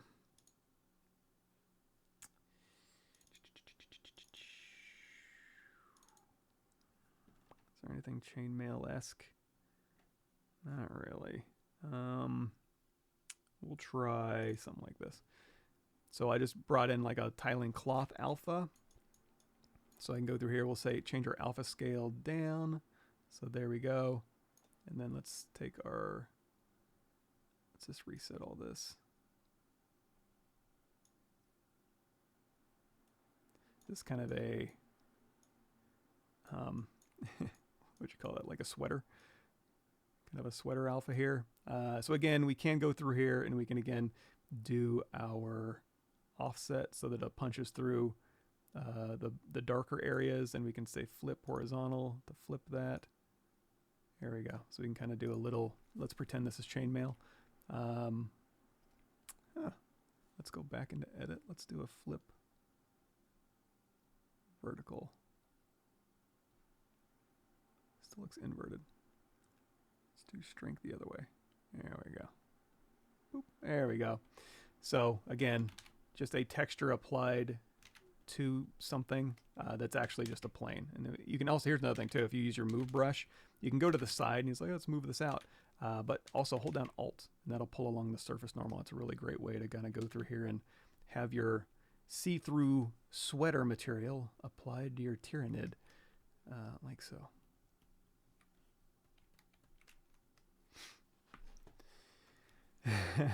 Ooh, medieval Tyranid. Now we're talking. Now we're getting into this part of visual communication, which is thematic design. Now we have a time period. Now we have, you know, what part of medieval is it going to be? Eastern, Western, France, or Great Britain, or, you know, you can. That's where thematic design comes in.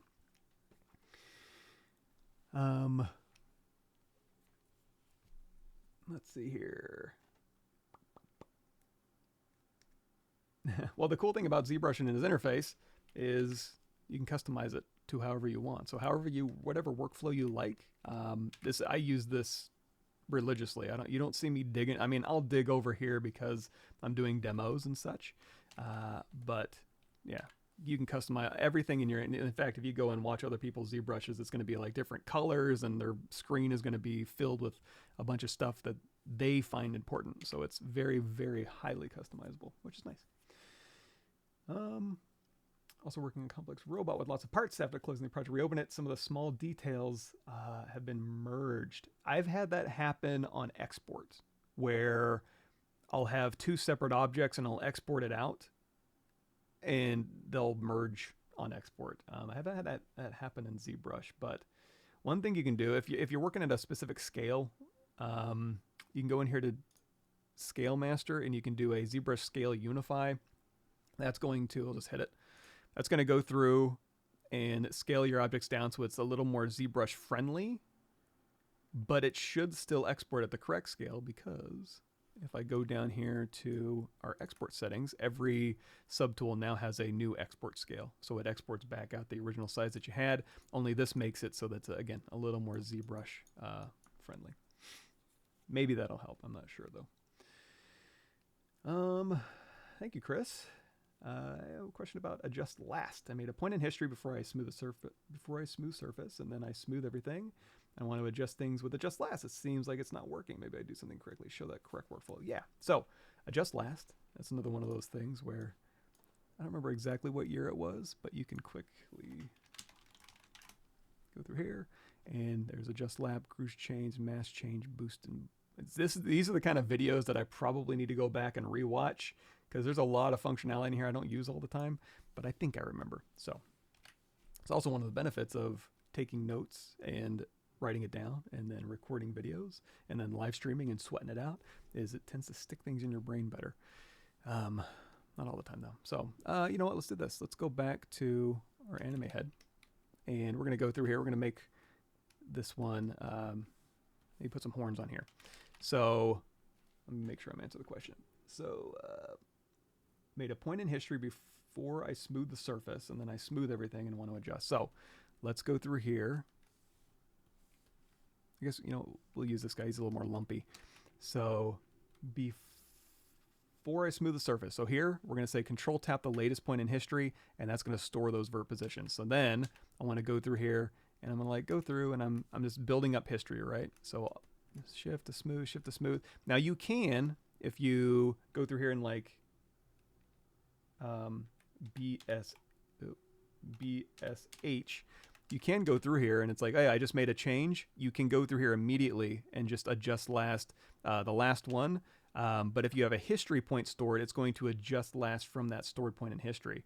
So again, if I go through here and make this change and then do a lot of smoothing out, go through here and do some, you know, clay buildup or whatever, all the changes that I've made since I hit that history button are going to be adjusted. So if I go through here again, all of these changes, everything I've done up to this point, you should be able to go in here and adjust it back down to nothing, invert it if you want, over crank it if you want. It should So on the left is all the places I smoothed, the horns I just made. It should just adjust everything we've done. So that's the basic functionality. Now, if something tells me I smooth everything and I want to adjust things with adjust last, that should be the desired result. Now, I will say one thing you should probably do. Let's go back to this point in history. We control tapped this to store it. Also, what I probably would do is go down here. You can two things. You can go in here and you can make a new layer, and you can also go in here to a morph target and store morph target. That'll give you a little more flexibility, so that when you go through here and you're like, okay, I'm going to smooth this out, and then I'm going to add a little spike. You can go through here and you can adjust last, but then it's like, you know what? I brought the spike down, but I want to smooth. I don't want it that smooth. You can go through here. You go, okay, let me get that spike where I want it, and then go to BMG, that's your morph brush, and then you can morph this back to its original position, or you can switch so that this is the original stuff, and then you can just go in and morph in,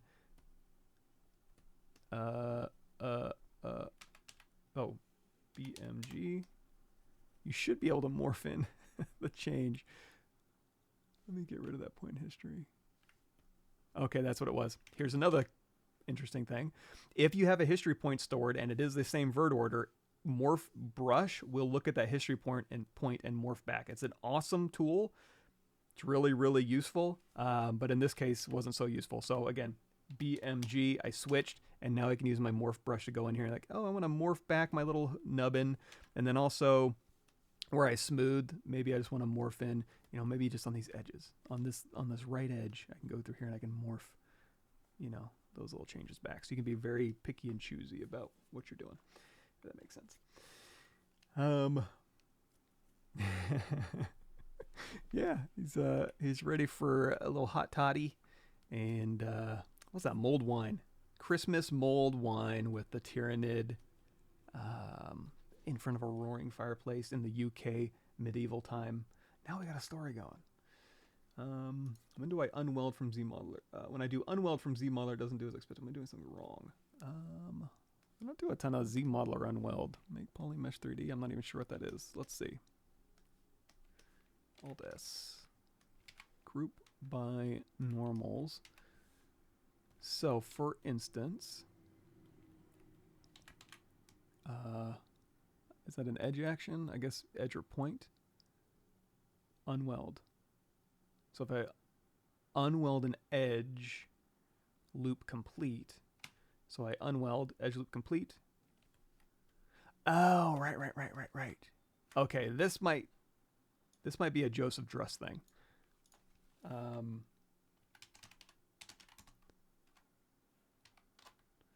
I never use this, but I've seen Poly Unweld. I've seen Druss use it. Wait. ZModeler brush selected. Hover over a poly and press spacebar to open up the ZModeler poly menu. Locate the Unweld action. With the Unweld action selected, you'll see two targets, Polygroup Island and Poly. When using this action, ZBrush will look at the selected target, then unweld that surface from your model, apply creasing to the outer edges, and then apply a set of polygons to the borders to hold the shape when using with dynamic subdivision. So if I come across anywhere on this actual poly group here and simply click, you'll notice that you see a visible creasing that's established along the edges, and then unseen right now, if you hover at the top here, you'll see a border polygon has been created all the way around the surface. So if I come over here and activate dynamic subdivision, you'll see that this area here has now navigate down to the model. Now with the poly grouping reapplied, I can hover over this part of my model here, hold Control and Shift and click, and isolate that geometry island. Actual transpose island action. So this will allow you to come through and generate these areas on your mesh using that unweld process. With the dynamics, the Q mesh action. Okay, I think I got it. It's funny. If you watch Joseph Druss videos, you'll see him say the word actually quite a bit. So if you want to go through here, let's do a quick, we'll do a Z-sphere, make Polymesh 3D, X symmetry. We'll do ZRemesh half, depth size down to 0, 0, 0, 0.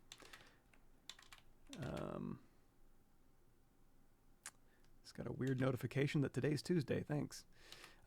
So we want to go through here and we want to unweld these parts here. So we're going to hover over this face. We're going to go to Unweld Polygroup Island, and we can say Unweld. There we go. Oh, I wonder if that was it.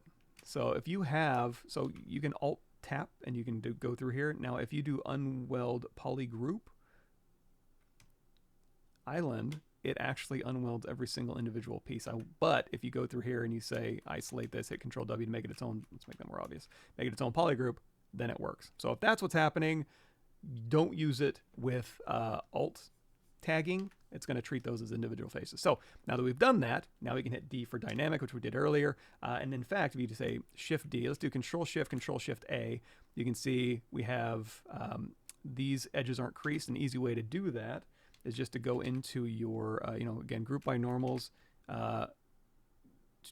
mirror and weld, and then I'll put it the same on both sides, and then we can just do a crease PG. That's going to group all of your edges. So now you're going to get, when you hit D for dynamic, these edges are going to stay sharp. Now, unfortunately, this one didn't, but you can go through here and you say, again, group by normals. Let's do a mirror and weld. Let's do a crease PG, and now you'll maintain those sharp, crisp edges. And then again, like it said, let's go through here. Let's do this. Let's do an auto groups, mirror and weld. You can hit W and just control tap this polygroup, and then you can just move it like this, or like what Drush did. You can go in here and you can say mask, polygroup all. No, he did transpose, didn't he? You can go through here and you can say transpose, polygroup all. Boop. And then beep, boop, beep, boop, beep. Do your little hard surface modeling. I might use that more. Thanks for bringing it up. I forgot that unweld was a thing.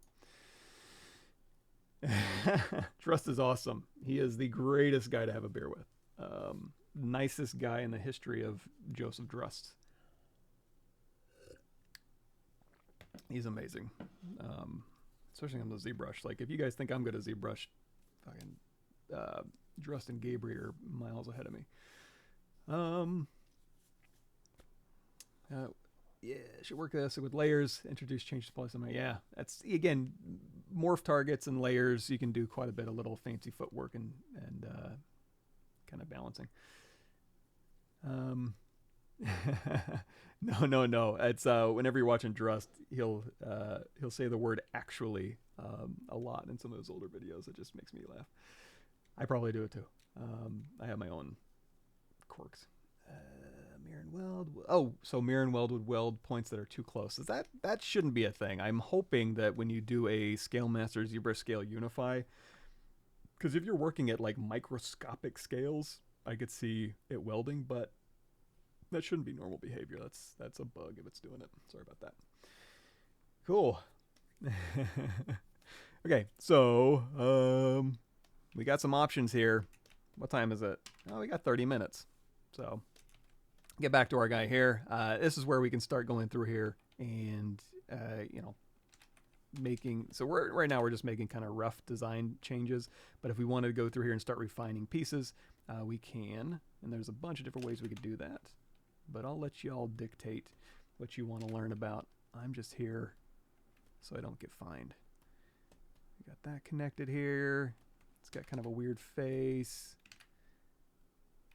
Let's go in here and kind of, we can make him look surprised, make him look angry. We can make him look dead and emotionless. Stern observer.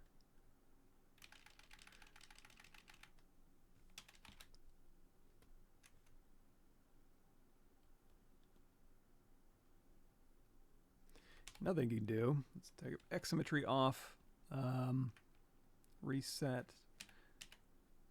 Let's hold down Control, just drag out a copy here.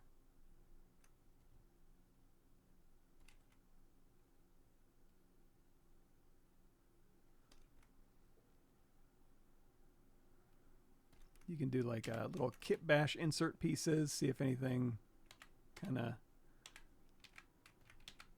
mirror and weld. Whoa, let's turn off LSim. So if you have LSim turned on, it's going to look at the bounding box and put a line down the middle and then do a mirror and weld across that x-axis, which It's kind of cool too, but I'll turn LSIM off. We'll do a Miro Unweld.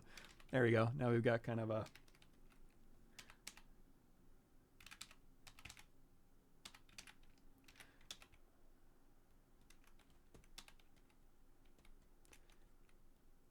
you know, my normal inclination would be to like, you know, I want these to kind of swoop backwards and mimic the drag of the face. But that'll kind of make it look fishy, and I kind of like it kind of forward a little bit. That's a little bit different. Like it catches, I don't know, that's interesting. Not normally what I would do, but that's the kind of happy accidents you're looking for, I guess, right? So again, we'll go in here with our Damien standard brush. So now we can say, this is gonna kind of go into here, and maybe we can connect these two pieces here and get some interest. Go to the side here. It's kind of abrupt. Let's go ahead and, you know, this here kind of curves down, and maybe this will curve here, and then maybe this will swoop back up and point our eye back to the back, maybe. And we don't want to cover up too much of the face from the profile. Oh, another thing too, let's go in here to, I don't normally have it on because I don't do a ton of just sculpting, but if you are doing that, I would suggest going here to Preferences, Thumbnail, turn on your little thumbnail viewer. You can make it a little bit bigger here, and now look at that. Now you can go through and be like, ooh, nice. Maybe a little negative space might help us a little bit here. Let's say we want to cut something through here. So that's where I like BTO, Topology brush. We'll very quickly go through here. You could do an extraction too if you wanted to, but it's easy enough to go through here and say, I want to kind of maybe just poke something through here. Let's hold down Alt and drag this out. Or if you want to delete some, maybe, maybe down here. So if we just tap, that's going to do the thickness of the brush. We're going to go through here. We'll say split mask points. And again, we're going to do a quick group by normals, geometry modified topology, Miro Unweld. We're going to go through here and say Q mesh, polygroup all, hold down shift, pull along that surface normal. And now if we punch all the way through our object, let's go ahead and rotate this through a little bit here. And we could actually hold down Alt and just tap, oops, here, and then just turn on LSIM back on, and we'll scale this through again so it punches through. And if we want a nice clean punch, one thing we do, because we have polygroups on all sides, we can say crease PG, hit D for dynamic, and that'll go ahead and punch this through. Let's turn on live Boolean. We'll put this below, and we'll turn on subtractive. So now we have, again, this is a live Boolean. So there's another way you can go through here. And again, just look up here, and you can see, hey, does this look cool, or does this look cool? Does it do anything for me? Not really visible from the front, but you know, we're working in a 3D model here. So control drag up a copy, rotate it around, punch this out. And now we're just kind of playing. We're just kind of messing around, getting rowdy with shapes.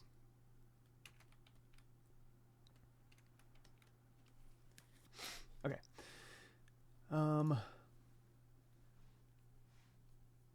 Yeah, remove the extra stuff inside.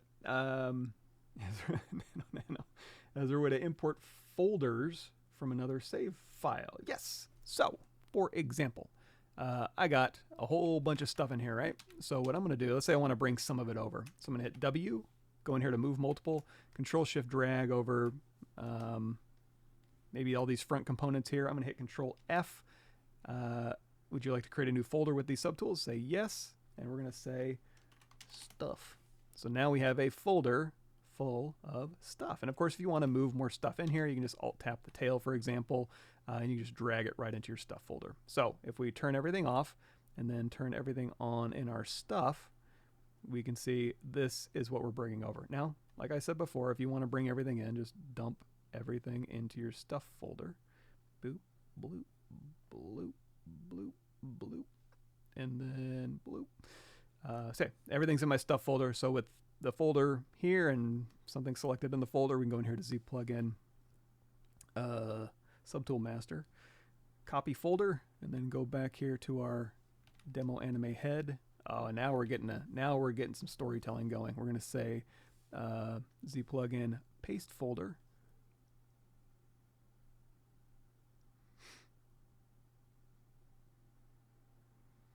So now there's two things we can do. One thing is So right now, our demo, let's take the stuff folder down the bottom. Our demo anime head is full of separate components, right? So you can put them all in a folder, and then in this folder, if we wanted to just move the Tyranid, for example, you can grab this little folder icon, you can say transpose set, and then we'll go ahead and reset this so that now everything is going to be unhashed except for the Tyranid. So I can rotate them around, and we can scale them up, move them down, and now we've got a little story, right? Look at that silhouette. Boy, that works. Now, if you want to move the anime head, nothing you can do, just like we did, you can hit W. Doesn't matter what subtool you have selected. Turn on move multiple, Control-Shift-Drag to unhash everything, and then Control-Shift-Drag to unhash just the thing you want to move. Let's go ahead and, there we go. So now we can just move anime head stuff, although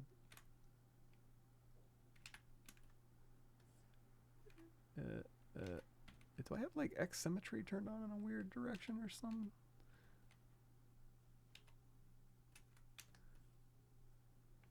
It seems to be grabbing some really bizarre stuff. Anyway, that's how it should work. Now another thing we can do, if I undo all that,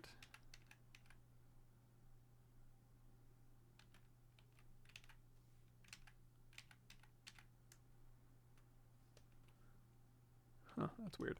Again, we can go through here. Let's take this. We'll do a transpose set, and I'm going to reset this, and we're going to rotate it around. Here's what I really wanted to do. Let's move this into place. And I'm going to turn off this. Go back here. And just for ease of use, I'm going to go through here. I'm going to hit Control F, and we're going to say anime head. We're going to put everything in this folder, and then if I really want to move just stuff in the folder, just to go in here and again just transpose set. Oh, I was going to show you all how to put all that stuff into a texture, wasn't I? Okay, so turn this back on. So we have our head, and remember we went there and we did UV master. Did we? I don't think we did it for the head. Well, we can. So let's go through here. Let's turn off fill.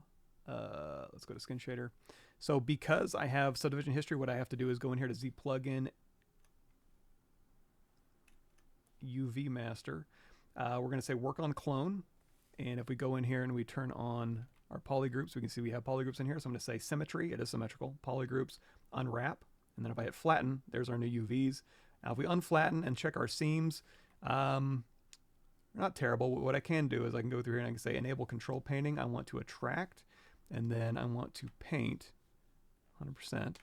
I want to say, you know what? I want to attract. Boolean. Back here, and then I want to protect the face. Let's see how this does. So now again, we're going to say unwrap. Check seams turned on. So now it's got our seam in the back. Again, not great, but I can show you how you can fix that.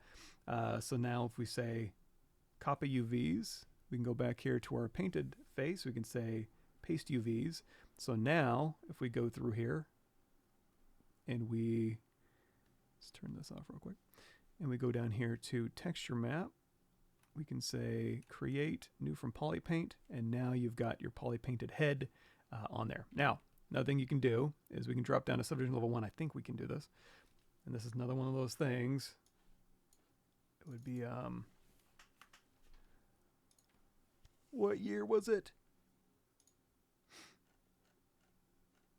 I remember the thumbnails. There it is. Use ZBrush 2020, the UV map and unwrap. This is what I'm doing now. So if you need more information on that, you can go check it out. But let's go in here. We'll turn our texture off. Go in here to UV map, and underneath create, you can go through here and you can use creased edges as your unwrapping. So let's say I want to crease my open seams, and then I want to go through here. Let's go into solo mode. And I want to say, you know what, these ones, X symmetry turned on. I'm going to say crease edge, and then hold down Alt, and I'm going to uncrease these edges. And then, I guess it didn't do it across symmetry, huh? Here. Uncrease these edges here. We do have symmetry turned on. So we've got the line up the back of the head, around the ear, probably around the back would be better. The side of the head. Let's do this. I'm going to hover over a point, and we're going to say crease, shortest path. We're going to grab this corner here, this point here, and that's just going to cut through the side and the back. And now I can go through here and I can say, this is not good geometry. I should have fixed that, but that's okay. Crease, edge, y'all know how to do that now. So I'm going to put a seam right through there. So now if I go to say creased edges, symmetry, unwrap, and then we go in here and we say setting level 4. And then if we want to see this, go down here and say bump down to 0, morph UV. That'll morph your face into its new UVs. Yay! So now if we go in here and we say texture, new from Polypaint, there's our Polypaint on our new UVs that you can go through. And now you can export the lowest subdivision level with your new texture map over here. In fact, if you go in here to ZPlugin and you do, what's it called? Multi-map exporter. You can bake normal maps, ambient occlusion maps, cavity maps, blah, blah, blah. All through there. So now let's get back down here to what we really need to do. And that is make this anime head the head. And now here's what I'm going to do. I'm going to take this tongue. Let's go back here. Open that up. W. Take off, move multiple.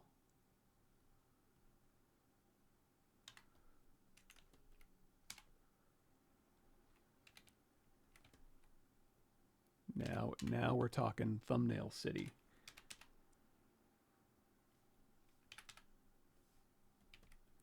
Now do transparency with ghost on so you can sculpt through the object here. And let's go down here to subdivision level 1 so that we can make some pretty heavy changes here. We'll say mask, lasso's turned on. We're going to hold down control. We're going to grab the bottom of the neck here. Control tap to invert that. Control tap to kind of blur that mask out a bit. And we'll hold down Alt and we'll just kind of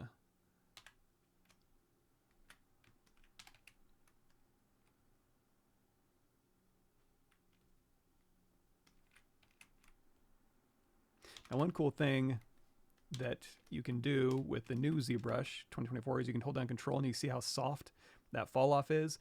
If for some reason you don't like that super soft fall off, do BTC, that's Transpose Classic. And then when you control drag down, it'll be a much harsher fall off, which you can control that fall off whenever you let go, when you're control dragging down an object. Somewhere in here, I forget where, you can control that fall off. So anyway, there we go. Oh, yeah. That's what we're talking about. This is it. This is all what it's been for. All high. It's got our sweat. We got our sweater turned on. We lose some of that height. Come on, man. Not dynamic, but surface. Edit. Frame. Strength. There we go. Yeah, we got a sweater. We got an anime head. We got a Tyranid. Let's hold down Shift. Turn on Polypaint for everything. So we can maintain. I don't know, y'all. Does that work? I think that works. I think we really accomplished something today. Yeah, we got 10 minutes. Is there a way to unify multiple subtools without merging them? Well, there is the ZPlugin Scale Master ZBrush Scale Unify. That'll unify all of your subtools. It'll go, all of your subtools will unify down to the Unify zone. But you're right. If you wanted to do a very precise unifier, scale everything down, you know, one thing you can do, one thing you can try is go in here to ZPlugin, do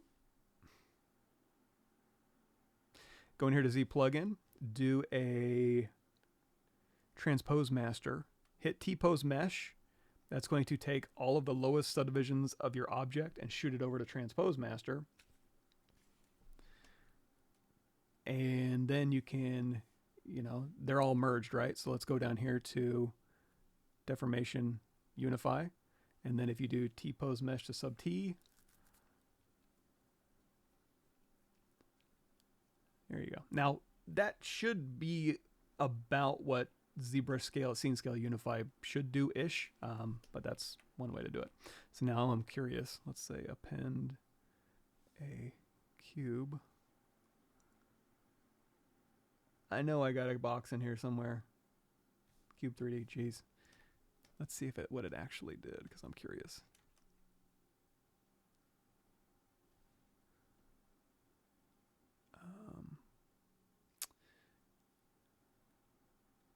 You know what? This is not going to work. Let's take this box here. I just want to move it over here. Yeah, okay, that fit it right in the bounding box. Huh. Nice. Okay, yeah, that's how I do that.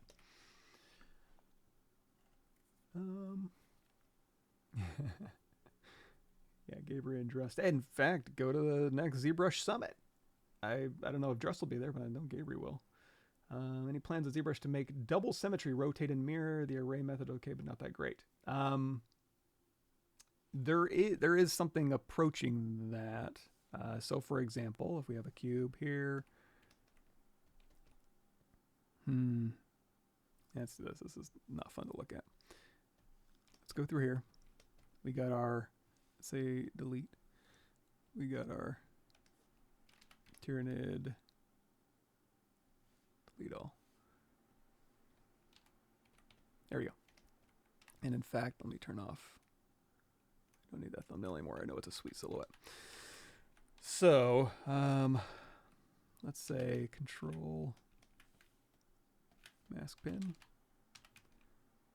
here. I'm going to make a little armor on here. So we're going to duplicate this off, hit Control W, Control Shift Tab, Geometry Modify Topology, delete hidden. After we delete lower,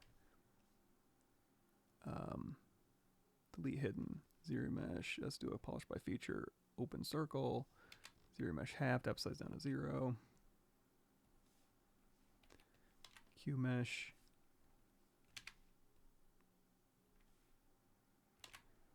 Q mesh polygroup all. Go through here. And maybe we'll do a, God, it always grabs a little piece, doesn't it? Delete hidden. Here, here. Okay, so we have a little shoulder pad here. Let's go ahead and just do a quick polish by feature. And so with this little armor shoulder pad here, and if I want to work on it in symmetry, what I can do is I can hit W. I can go and find the axis of symmetry that I want, maybe here, and I can use my Gizmo as symmetry. So now if I go in here and I turn on LSym with dynamic, if I do a quick geometry modify topology mirror and weld, it will mirror and weld across the Gizmo axis. So let's go ahead and just hit, let's just dynamesh this down. There we go. So now we can work in, let's do a little higher, X symmetry across an arbitrary axis as much as we want. So if we go through here, if you start sculpting through this now and you dynamesh, you're going to get this nasty sculpting through the object. So make sure you go in here to brush. Yep. There we go. Brush, auto masking. And then in here is a little backface mask. I have a hotkey for that, so I can, and it's also my interface, so I can just very quickly tell if a new brush that I have, like clay brush, doesn't have it on. I can just hit Alt F for backface mask. So anyway, we're going to go through here, and again, we're sculpting in symmetry. And because we're so hardcore with our armor, we're going to do like, you know, a Warhammer skull. Jeez. If I get my brushes to cooperate. There we go. A little clay buildup. A little Damien standard brush. Mean brows. I'm so mad about being a skull. There we go. So again, we're sculpting in symmetry. Arbitrary symmetry based on where our Gizmo location is.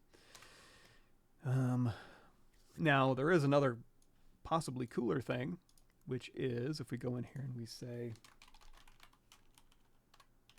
it would be nanomesh symmetry. You can use instances to sculpt in nano mesh across Symmetry and place objects wherever you want. So y'all can check that out if you think it'll be helpful.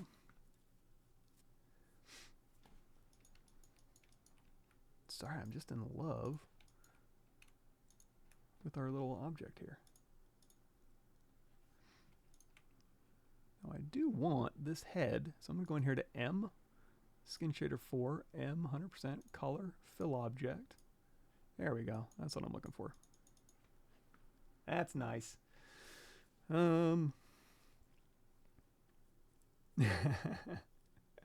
Yeah, Sid's Toy Story Creations, right there. Good call. Hello, sorry, I just started learning ZBrush.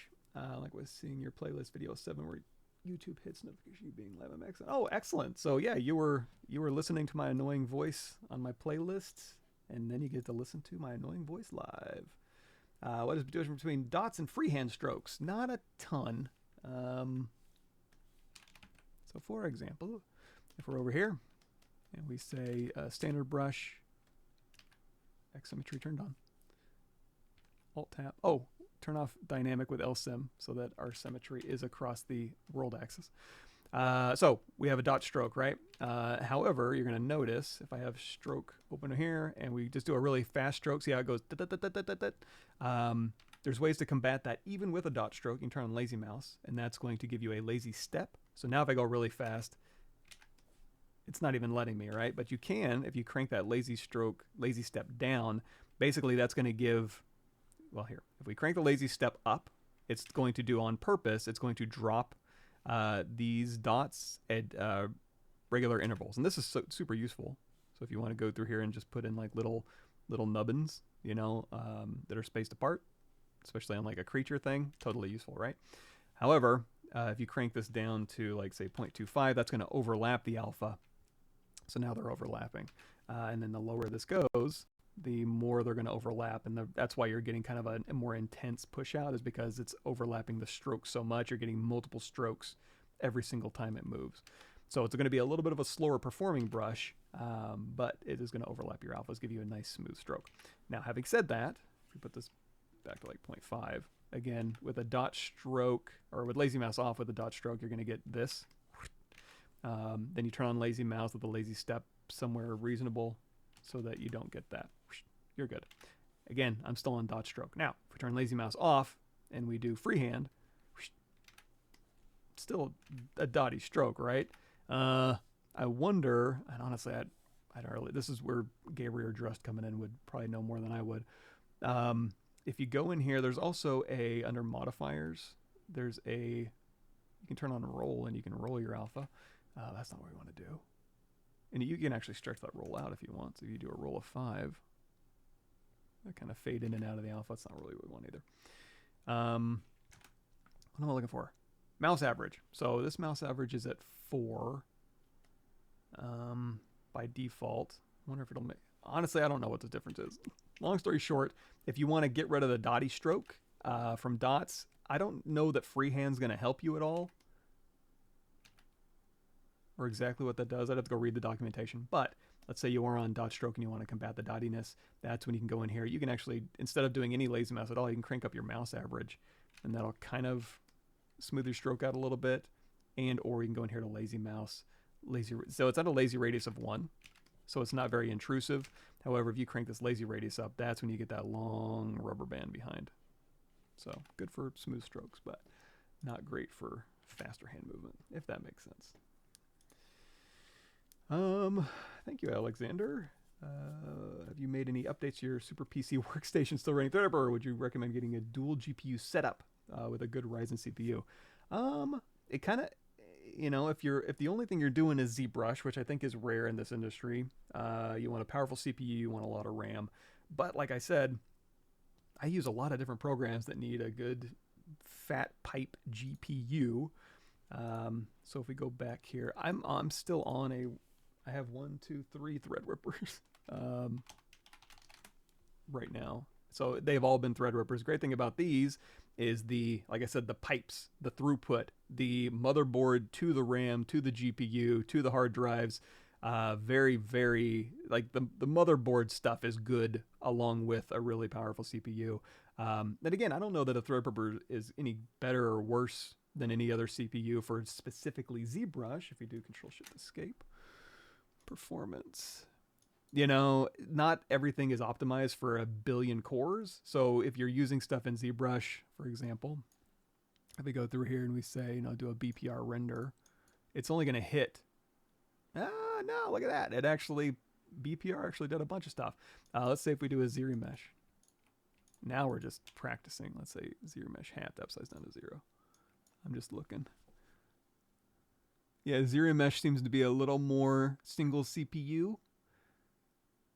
You know, so it's really firing up that one. So depending on the operations you're using, you know, but this is a pretty decent CPU. It's got a ton of cores, and it's really taxing that one core. And then when I hit a BPR render, you know, it's gonna fire up all my cores. You know, so same thing if I throw this into Keyshot using the CPU renderer. Marvelous. I don't know how optimized those things are, but then again, you can go to the GPU. You can get nice throughput and stuff like that. So, anyways, we made it to 8 o'clock. Hopefully, we covered some interesting stuff. Hopefully, we get some sort of award for this amazing piece that we created today.